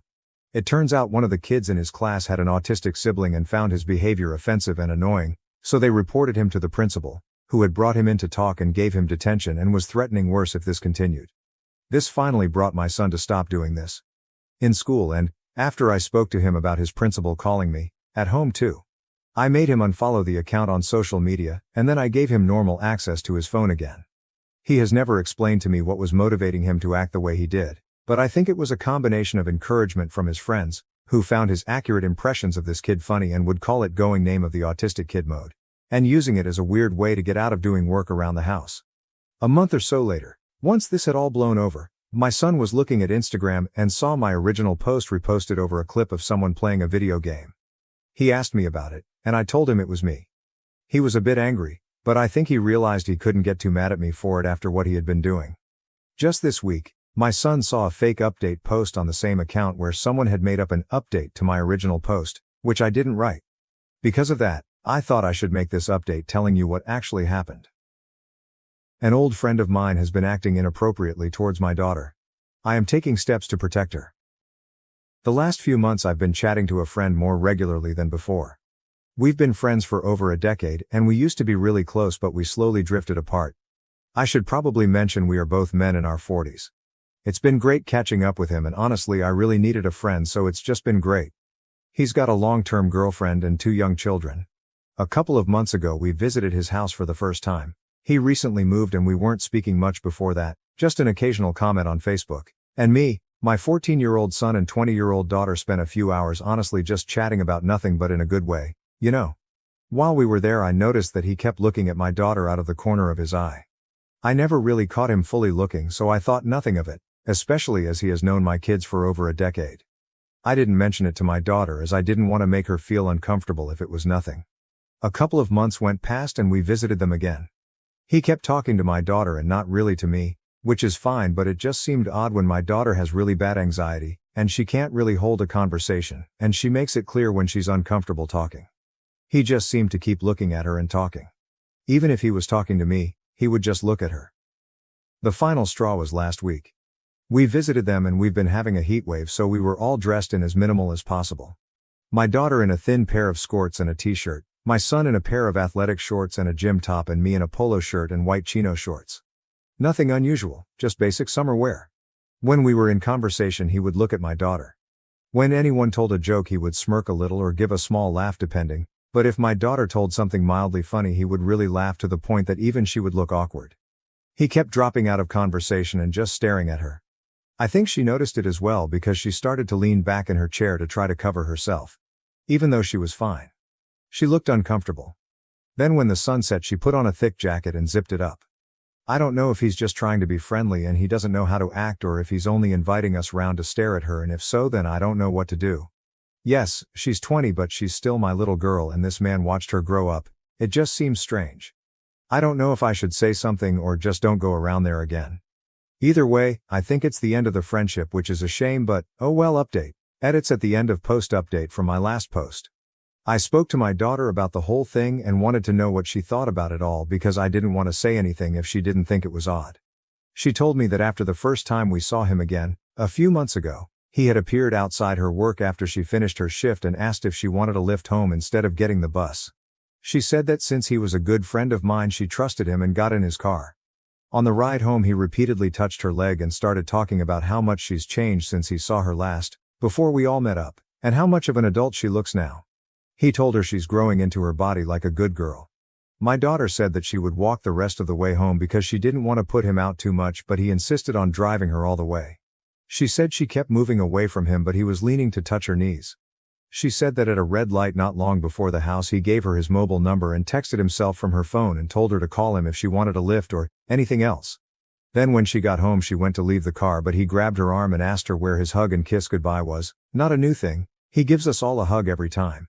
And when she leaned in, he held her tight and whispered that she should call him. In the last few months since then, he has repeatedly been sending her explicit texts and images and waiting outside her work asking her if she would like a lift home, even though every time she said no. She said she didn't want to say anything because she didn't want to upset me as he was the only friend I had. I feel sick thinking about this. This is my daughter. She's 20, but she's still my little girl, and I feel like I've put her in danger. I've messaged him asking him to stop contacting my family, and I've sent him the screenshots from her phone as reasons why, but he is messaging me asking me why when she is an adult, and the only sleazy thing he's done is cheat on his girlfriend, as my daughter never physically said the word stop, she just ignored him. I'm so angry at him and myself. Edit. I'd like to say thanks to everyone for the advice. Also, I've been getting a lot of mom comments, and although I appreciate the sentiment very much, I am her dad. Unfortunately, her mom passed away quite a few years ago, but I really appreciate that everyone thought I was her mom. It really is the biggest compliment to me. I must be doing something right. We went and spoke to our local police and they couldn't really help us as she had willingly gotten into his car. They did say that as we have spoken to him already, they could keep a file open, and if it continues then they would be able to take action. Honestly, it seems that they don't really care about it at all, which is alarming and upsetting. We sent the screenshots and an explanation to his girlfriend, and we've had some missed calls from him, but that's not our problem. We've blocked him on everything and have completely removed him from every social media. My daughter has spoken to her work and they have said that until she is able to find another job, they will ensure that at least one other member of staff will wait with her for the bus, and I will be meeting her at the first stop in our town to take her directly home on days I'm not working, and on days I am, then her grandparents will be picking her up. She is safe. I also had a lot of comments suggesting I get violent with this man. Although I do appreciate that a lot of people would be choosing the other route of resolving the problem face to face, I'm not like that. I'd like to be. I'd like to say that there's no problem I couldn't solve that way. But that's simply not me. It doesn't make me a bad dad either. I found another way to solve the problem and make sure my daughter is safe and comfortable. Thank you all for your help and advice. It's nice to find some support through the internet sometimes. Relevant comments. Commenter. It's not your fault, but you need to have a sit down and talk through the socialization for women to be nice and how to get past that mental block. This is something a lot of us go through, and it puts us in really awful situations. Help her understand that her safety is the most important thing. She doesn't have to be nice or put up with things like this. There's probably some very eloquent people who can speak to this topic on YouTube. It's not me, but I want to make sure she knows she doesn't have to take this shit for the rest of her life, even with the anxiety and desire not to rock any boats. OP. I've told her many times growing up that if she doesn't feel comfortable doing something, no matter what it is, then she needs to say that. It doesn't matter if it upsets someone or offends someone. All that matters is that she is safe and comfortable. I'm hoping that she will be like this from now on, and I just hope that she knows I'm here for her no matter what. Also, there's an update to the post. Thank you for your comment. Get her a weapon. We're in the UK, so she's legally not allowed any weapons, including pepper spray. The only thing she is allowed is an alarm, which she already had anyway. We are looking into some objects which can be carried around legally or discreetly. Currently we are looking into a keyring, which is like a long sharpened stick, though there's not many places willing to ship them to us.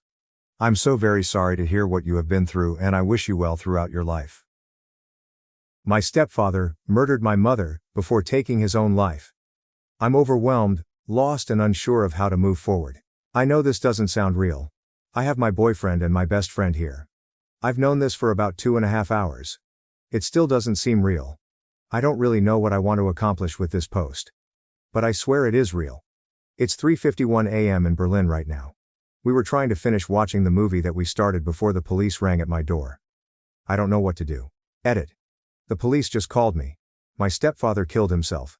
I wish I could destroy him. Right now I just feel empty. Edit 2. I don't even know why I'm posting here. I'm usually just a lurker. I guess I just want somebody to know. I feel like the whole world should know.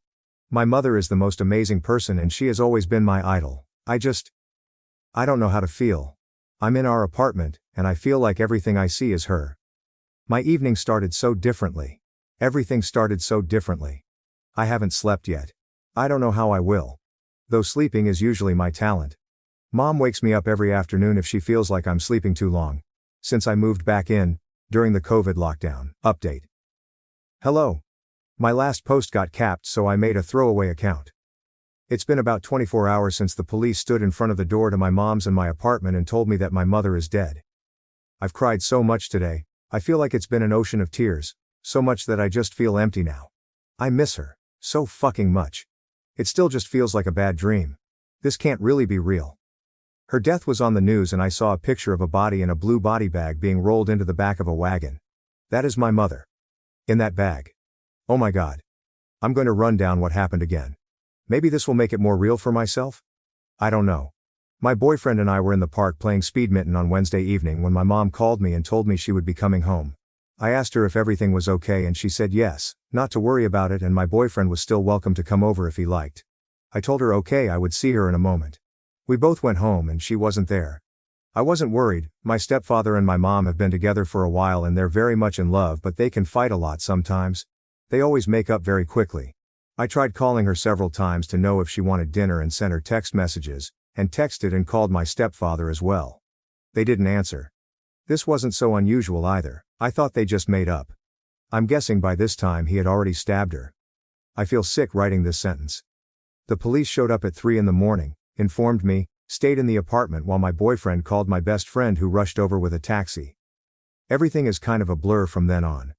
I remember sitting down to write the Reddit post because I didn't know how to feel or what to do, and I guess I wanted to scream my pain into the internet void. At that point, my stepfather hadn't killed himself yet. He had taken his car up into the countryside where my mother has a tiny little house at the lake, which is her pride and joy. With her garden. Both of them went up there every weekend together. He killed himself there. The fucking bastard. I've never been so angry in my life. I loved him, he was a part of my family, we got along really well. Some part of me wishes I could strangle him. Or scratch his eyes out. I just want to scream in his face, how he could do this to me. To her. My lovely mother. Fuck, she is such a fucking light, she is such an incredible person, and we are so close. I told her everything. And not just because she's my mother, she is truly an absolutely amazing person. Everybody who met her loved her. I stayed awake until about 6 a.m. I smashed a few glasses, I cried a lot. We finished watching the movie. Today I had to call all of the people.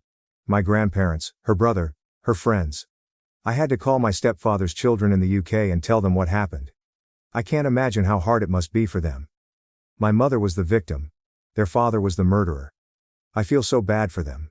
I've gotten so many calls and messages from people who are offering to help me in any way I need, who cry on the phone and ask me if this is real. To have to tell people over and over again what happened really wrecked me. Especially my grandparents. My granddad. I don't know how he's going to get through this. He just kept screaming, "No, no. Not my mom's name." I have to go to the police today to give a statement. Probably talk about their relationship. I have to be there in 412 hours and I haven't really slept yet. I can't really eat either. I just feel like throwing up, just thinking about food. I wanted to thank all of you for your comments on my first post. I know we don't know each other, that I'm just some faraway voice on a screen with a terrible fate. But I did feel better reading your hugs and encouragement. I will have to think about getting a lawyer. My dad is sleeping in the other room. We're going to have to figure out how to get here. Some part of me honestly doesn't see a point anymore. There's so much pain in my life. I've had so many bad experiences. I got through a rape and a drug problem and everything was on its way up. And now this. But I love my mom more than anything, and I can't disappoint her, and I'm going to need to be here for my dad and me. I'm sorry for the long text. I just feel like I need to get something out. I feel so lost and empty. I miss my mom. Update. Hello. I guess in some way I wanted to give you people an update on what has been going on with me. When I posted my first post, I was slightly drunk. It was the night the police showed up at my house and rang the doorbell, and I was confused. All of your messages from random strangers, helped me in some way. I'd like to thank whoever sent me that poem by Mary Elizabeth Fry. Do not stand at my grave and weep. We used that for the invitation to her party. And also Bianca, who painted that beautiful painting of her, which she sent me by email. Thank you. The poem by Mary Elizabeth Fry. Do not stand at my grave and weep. I am not there. I do not sleep. I am 1,000 winds that blow. I am the diamond glints on snow. I am the sun on ripened grain. I am the gentle autumn rain. When you awaken in the morning's hush, I am the swift uplifting rush of quiet birds in circled flight. I am the soft stars that shine at night. Do not stand at my grave and cry, I am not there. I did not die. Also, fair warning, this might be quite a long post. This might trigger someone, and I've been writing this post over several days as more information keeps trickling in, and the picture of that night is becoming clearer and clearer. I think I'm also mainly writing this for myself. What happened that night, the 23rd of July, is just still so surreal. I'm sitting at my mother's desk right now, in her little office in our apartment that I grew up in Berlin. Her presence in some way is all around me. It has been 23 days since the police showed up in front of my door at 3 in the morning and asked if they could come in. Since my stepfather hung himself. Everything has been so confusing. It's all sort of a mixture between crying, screaming, yelling, throwing things, and just emptiness. I go through phases. Someone linked that famous post about grief, and God, it's so accurate. And it's really hard to cope. Since that night I haven't ever actually been alone. This is somewhat exhausting to me in some ways, but probably also very important. I'm going to go through the series of events and facts because I also want to set it right. Since in the media, since some of you found the articles online and connected the dots, there is so much false information, it's hard to believe. My mother and my stepfather were together for 8 years, and he has only been living in Berlin since then. He has children from his previous marriage, that is all I will say. I am my mother's only daughter. He did not call me and confess to what he did, as many report. But he called some vaguely mutual friend who he walks his dog with sometimes. This was sometime after 11 p.m. At this point he was already up at the summer house. It takes about 1 hour and 45 minutes to get up there. This means my mother had been dead for about 2 hours. It says so in the police report as well. The summer house did not belong to my stepdad, but to my mom. She poured all of the little money she had, and renovated it by hand. It does not in any way belong to him. The police showed up at my mom's and my apartment late at night. They didn't know the address of where he might have gone and were also worried he might come and harm me since he had the keys to our apartment as well. I was watching a movie with a friend of mine. I posted on Reddit a few hours later. The news articles started coming out the next day, connecting my stepfather to a celebrity. I posted because I needed help. This celebrity and my stepfather are by no means friends. They are acquaintances, and there is no reason for him to be brought into any of this. That was Wednesday night, Thursday morning.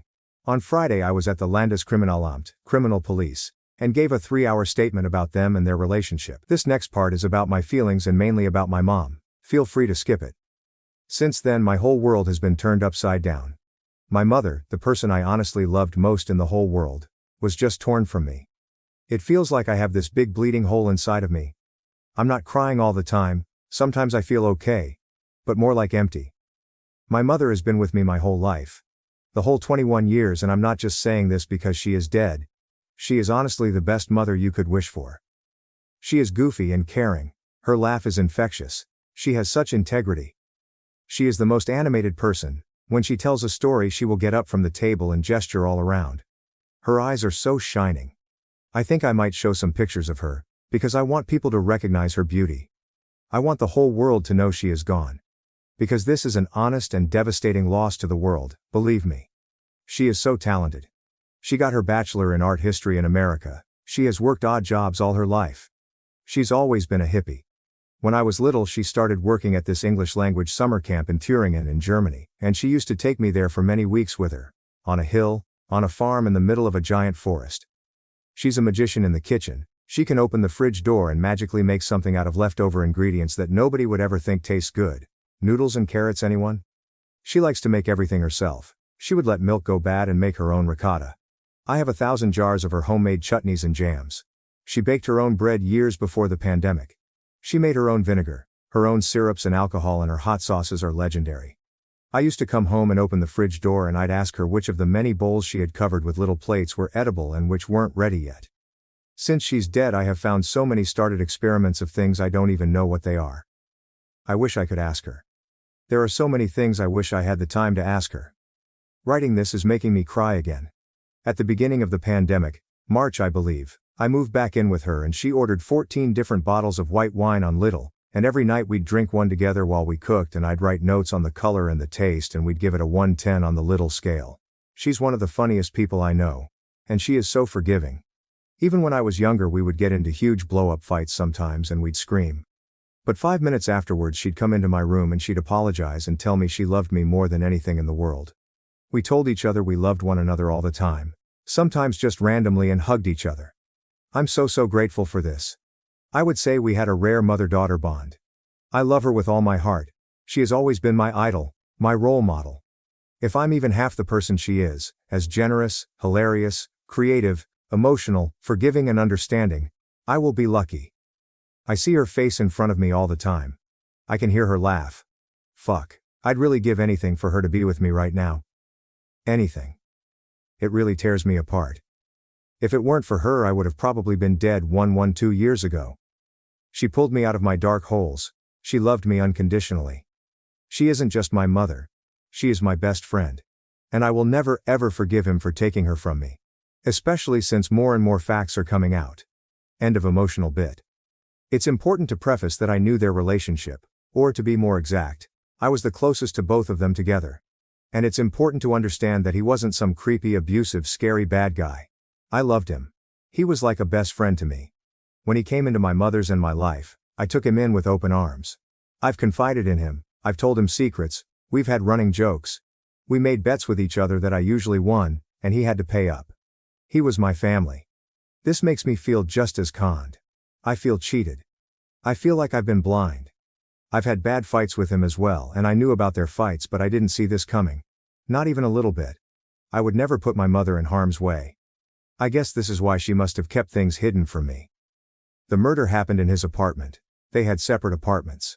And afterwards he drove his car up to my mother's country house that they both spent every weekend at.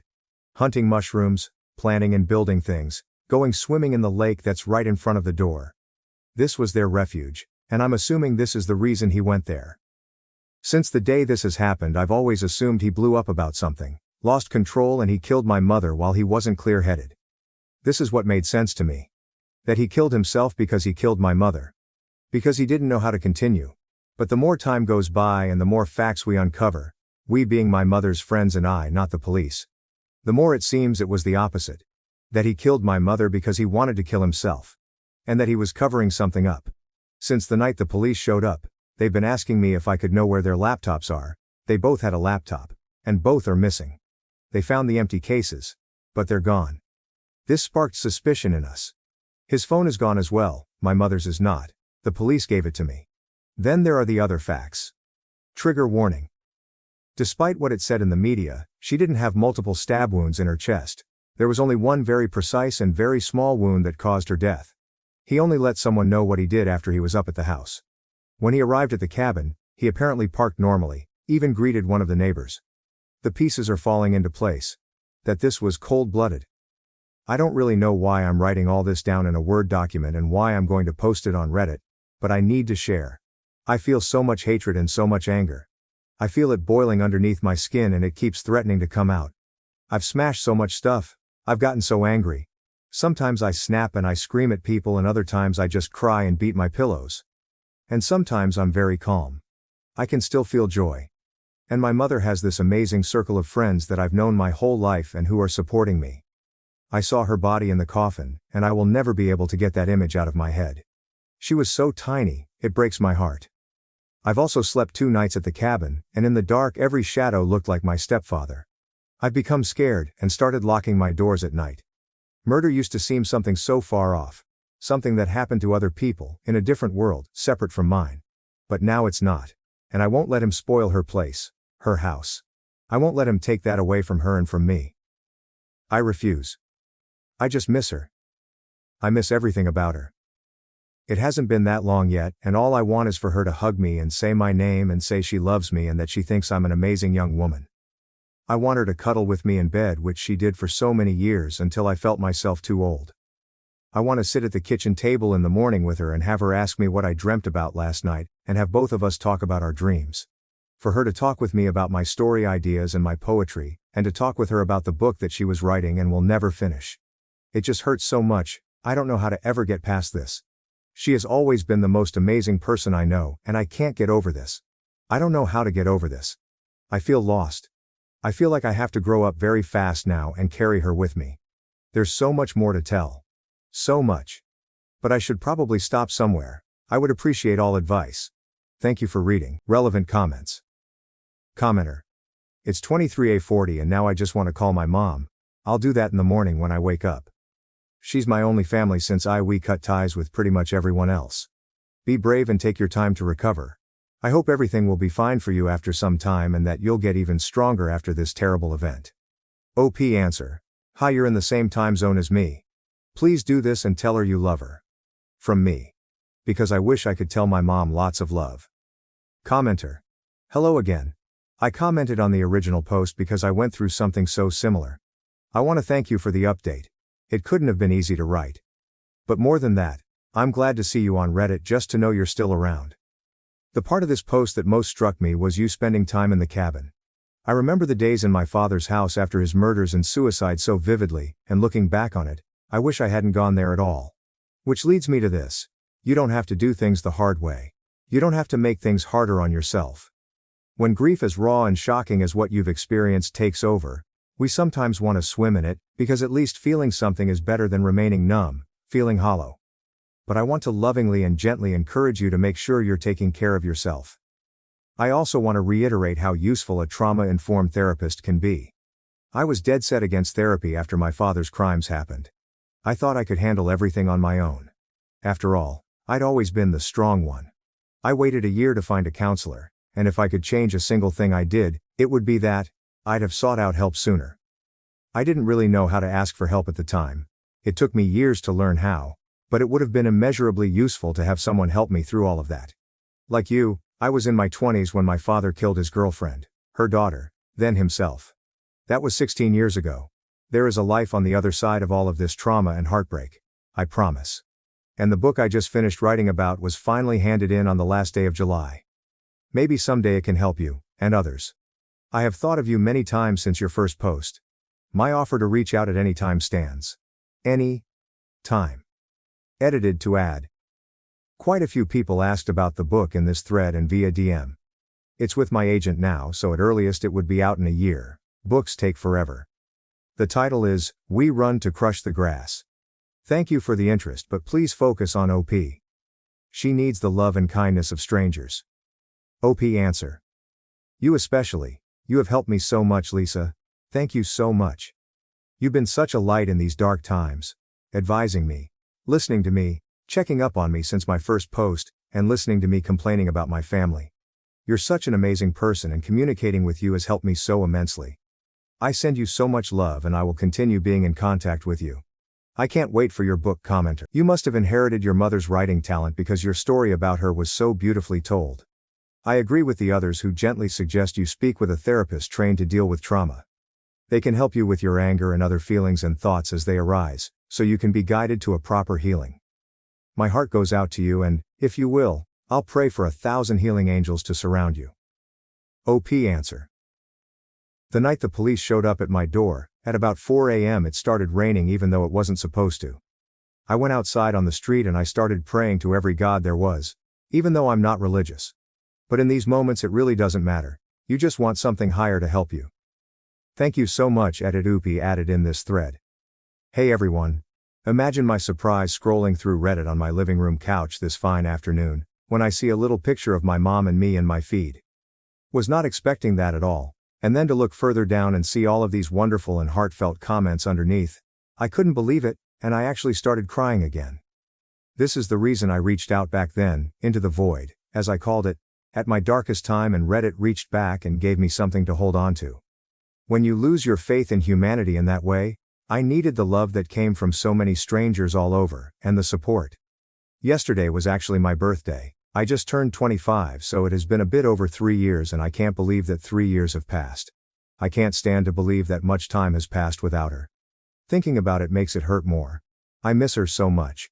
Thank you to everyone for worrying about me and wishing me well. I'll give a quick update, and one of these days maybe sit down and write something more out.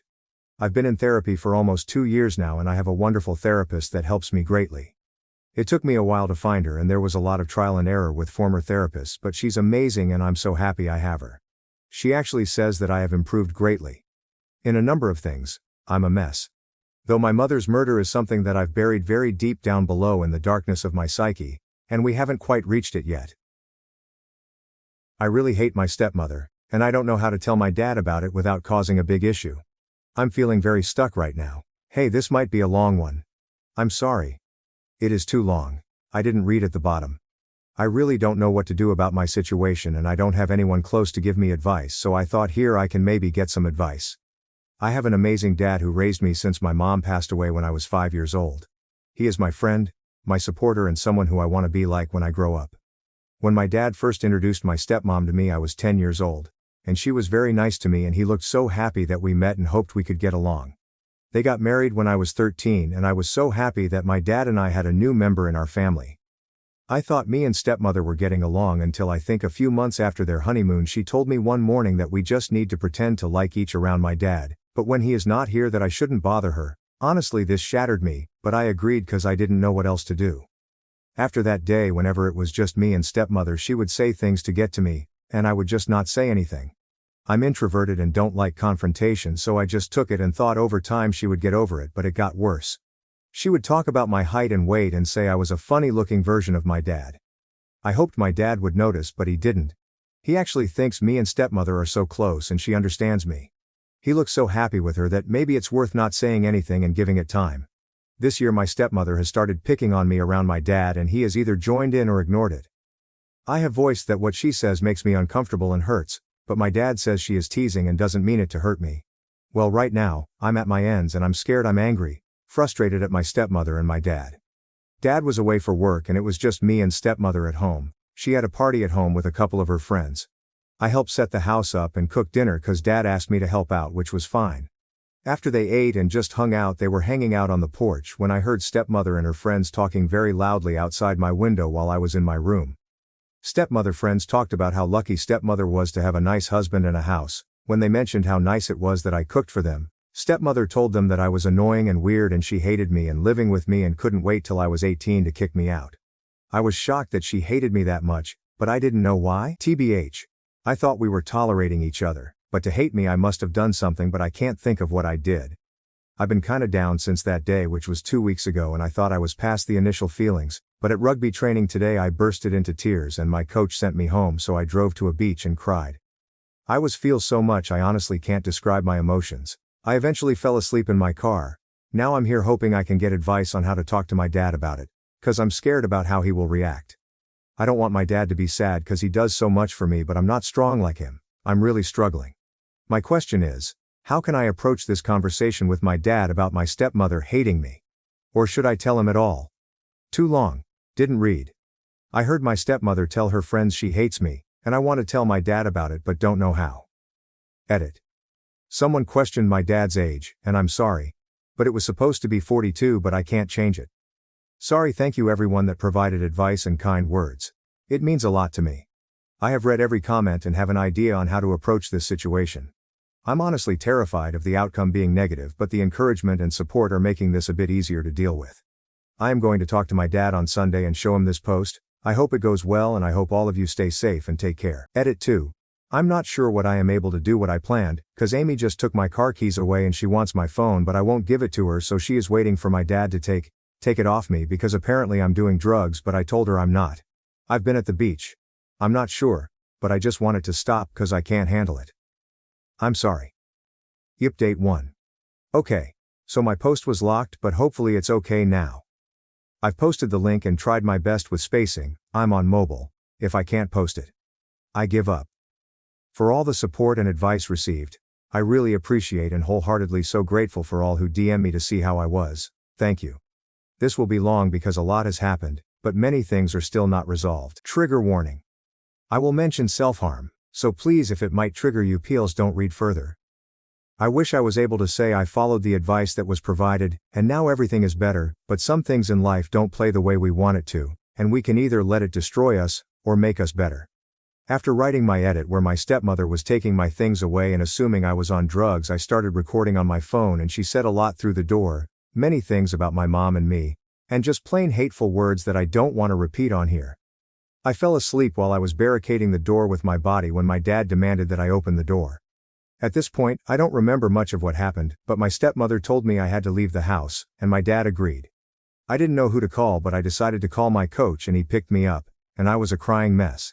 He didn't ask any questions but just told me that I was safe and if I needed to talk he was here for me. I stayed over one night when Dad picked me up. Stepmother was not at home when we got there. Dad told me we needed to talk. We had breakfast and my dad spoke to me about many things my stepmother told him, and I couldn't believe all the lies she told him. It was a long talk, but in summary it was my use of drugs and alcohol. How I disrespect her in our home. I don't do my responsibilities like chores at home. I'm nasty to her when Dad is not around. He asked me why I was acting like this, and if I had a problem with my stepmother I should have spoken to him. I let him talk, and when he was crying and asked if I had anything to say, I was so lost for words. I knew whatever I said my dad was on my stepmother's side. So I told him I wanted him to watch the recording of the incident that I can send through as an email attachment and the link to my Reddit post, and then we can talk more. I also said I didn't want to be here when he was reading and watching, so I'll go for a drive and he can text me when he's done and ready to talk. He was hesitant at first, but I told him it was important to me, so he agreed, and I left in my car to the beach and sent the email with the video attached and the link to my Reddit post. I don't know how long I waited, but many thoughts were going through my head. I was missing my mom so much, and what if my dad still sided with my stepmother? What can I do now? I fell asleep at the beach spot and was woken up by a police officer knocking on my car door and asking for my name. After confirming my name, he advised me to get out my car and to hand over my keys to him and to follow him to his car. He handcuffed me and assured me that I wasn't in trouble. But this was a welfare check cause someone made a call that I was possibly suicidal. I didn't talk after he told me that, and all I remember was just crying. He made me sit in the back of the police car until the ambulance came and they took me to the hospital. I was asked many questions and was evaluated and was told I was depressed and may have extreme anxiety. The physician did say I might have other things but will require further testing and some sessions with a psychiatrist. My dad came and visited me while in hospital, and when I saw him he looked really tired. When he spoke it sounded like he was crying, and he told me he called the police on me because the video recording I did, he heard everything my stepmother said, but he also saw cuts on my thighs and was scared, and thought the worst. Honestly, I never watched the video, so I didn't know my thighs were visible. After our cry we spoke about a few things. I told my dad that I don't feel comfortable living with stepmother after everything she said and done to me over the years, and I'm not sure I can handle being around her cause I don't trust her. We spoke about arrangements, and knowing my dad still loves my stepmother and I didn't want him to choose between us, I told him that I could talk to Coach if I could stay with him, and after calling him he agreed. I've also been admitted to an agency that will support me cause I am mentally unwell. I have been to one session and waiting on another evaluation to be done on me and some testings with my general practitioner so they can diagnose me. I'm currently staying with my rugby coach who has been an amazing pillar. He has set out some house rules but I respect the fella and don't mind following them. My coach even set a date next week for me and Dad to catch up on. My coach is an awesome dude. I thought of him as just a coach who just wanted our rugby team to win, but when he allowed me to stay over, he showed so much care for me, and I saw a side to him and understand how much he cares for my team. He has a lovely wife but I'm kinda anxious whenever it's just me and her at their house. That's it right now. My dad lives at home with my stepmother and is trying to sort that out. I have many appointments to get the help I need and a lot of schoolwork to catch up on and rugby training to attend. I've taken a leave of absence from my Macca's job. I'm gonna miss going to the beach for a while but I understand that it's not a forever thing so I hope that the next time I go there I'm not crying my eyes out. I'm kinda working on being okay if my dad and stepmother after those of you who shared your similar experiences, someday I'll be okay. Thank you to all who advised me and encouraged me. Those who reached out through direct message. Thank you for the kind words and reaching out. I'm not sure if I'll update again, but maybe I'll let you know if something happens in the future. Take care everyone, also be kind to one another and most of all be kind to yourself, 'cause you deserve it. Too long. Didn't read. I showed my dad my Reddit post and recording of my stepmother being verbally abusive and now I'm staying at my coach's house trying to sort out my mental health update too. Hope everyone has been doing well. I wasn't going to update at all but many who reached out shared their stories and kind words. It truly helped me. I wish I was able to reply but so many things were happening and I'm sorry. This will be a long one but it's because this will be the last time I hope. In my last post my coach sorted out time for me and my dad to catch up weekly. I've met up with my dad twice and this is how it went. First catch up at the beach. We spoke and I told him a lot about what happened between me and his wife. I mentioned how she would treated me when he wasn't there, what she spoke to me after they got married and how she was awful to live with. I told him how I dealt with it for his sake cause I wanted him to be happy. I mentioned to him that I spoke with the coach about staying there until I go to university, and then I'll move away cause I cannot live with his wife anymore cause I'm not sure what I'll do. I'm never gonna try and get along with her anymore. He listened and was crying and asked if I would ever get over this. I told him no and I never wanted to see his wife and walked off cause I was pissed off at what he said and drove back to the coach's house. He messaged me later. I acted like a kid, and I responded, cause I am a kid. Second catch-up dinner at the coach's house. Second catch-up. My coach invited my dad to have dinner and hang with me. My coach has a pool table in his man cave and a pool. I was excited to hang and catch up with my dad even after our last meetup cause I was feeling a bit better. But at the same time I was feeling anxious about the meetup like I had a bad gut feeling. But I ignored it. Dinner went great, and me, dad and coach had fun playing pool. Later on that night the coach gave us space to talk. Dad talked about my mom and me as a kid. Just things he would tell me when I was a kid, and it was just me and him. It was fun. And I really enjoyed our time together. When it was time to go home I offered to drop him off since he drank, but he said his wife was here to pick him up so I hugged him and he went. I kinda stayed in the garage and waited for her to leave so I could walk in the house, but I heard her say, "How's the little shit?" And I bolted out the door and told her to fuck off.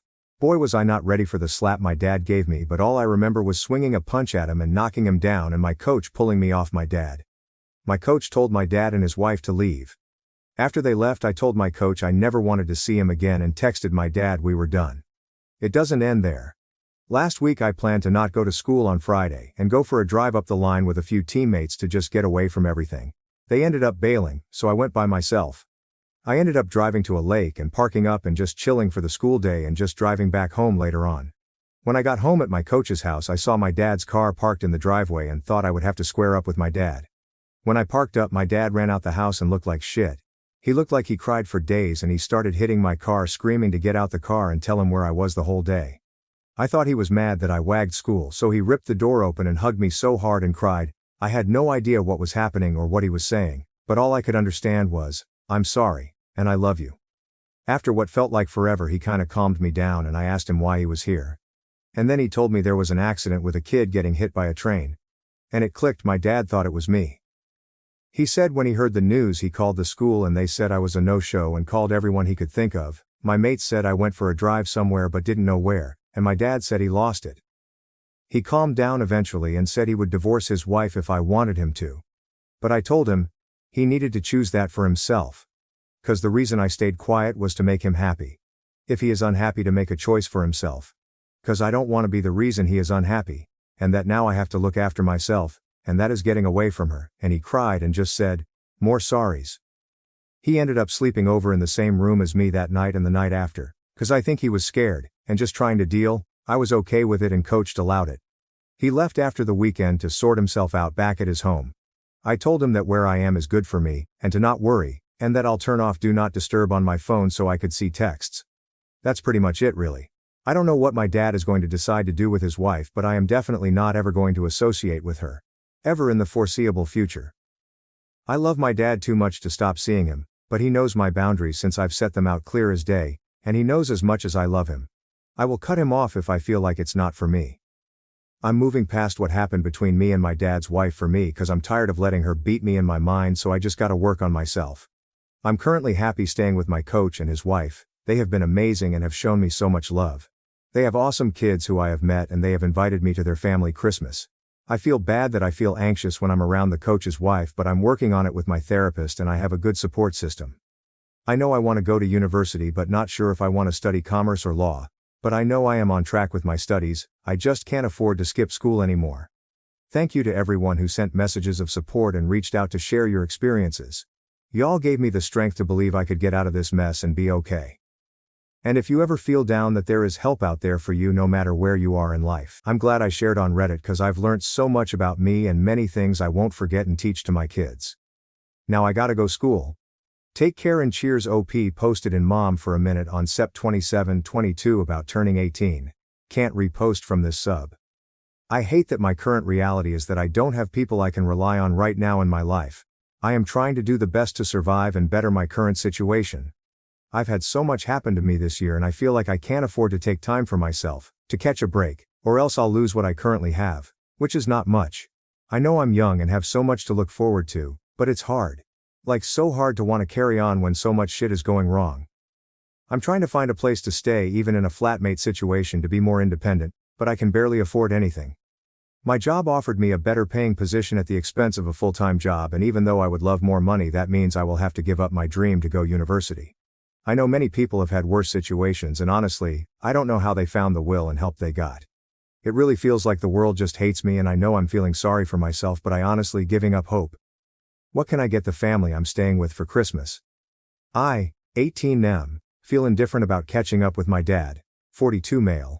I, 18 male, have a strained relationship with my dad, 42 male. A lot has happened this year between us and it really ruined our relationship. He was my best friend. Would be there for my rugby matches and push me to do my best. Earlier this year I had a fallout with my stepmom and my dad, which caused me to move out of my home and in with my coach, 37 mem, who I call uncle. I have been here ever since. We did try to mend our relationship, but harsh words were exchanged and I stopped reaching out and focused on passing my exams. I have worked hard on myself by working at my job and helping out at the place I'm staying. I have made some sort of peace about my situation and focused on my future. Now my dad reached out last night to meet up with him to hang, and we planned it for next year on the 4th of Jan. I agreed, and that was that. My uncle talked to me about what me and my dad spoke about. He was kinda worried about my feelings about meeting my dad because of my feelings towards the day. I explained the best I could, is that I just feel indifferent about my dad right now. I am not excited or scared about this meeting, I just see it as a date I'll be seeing him and that's it. Whether we meet up or not, I'm not bothered by it at all. My uncle and his wife care a lot and have done so much for me, so I care about what they say.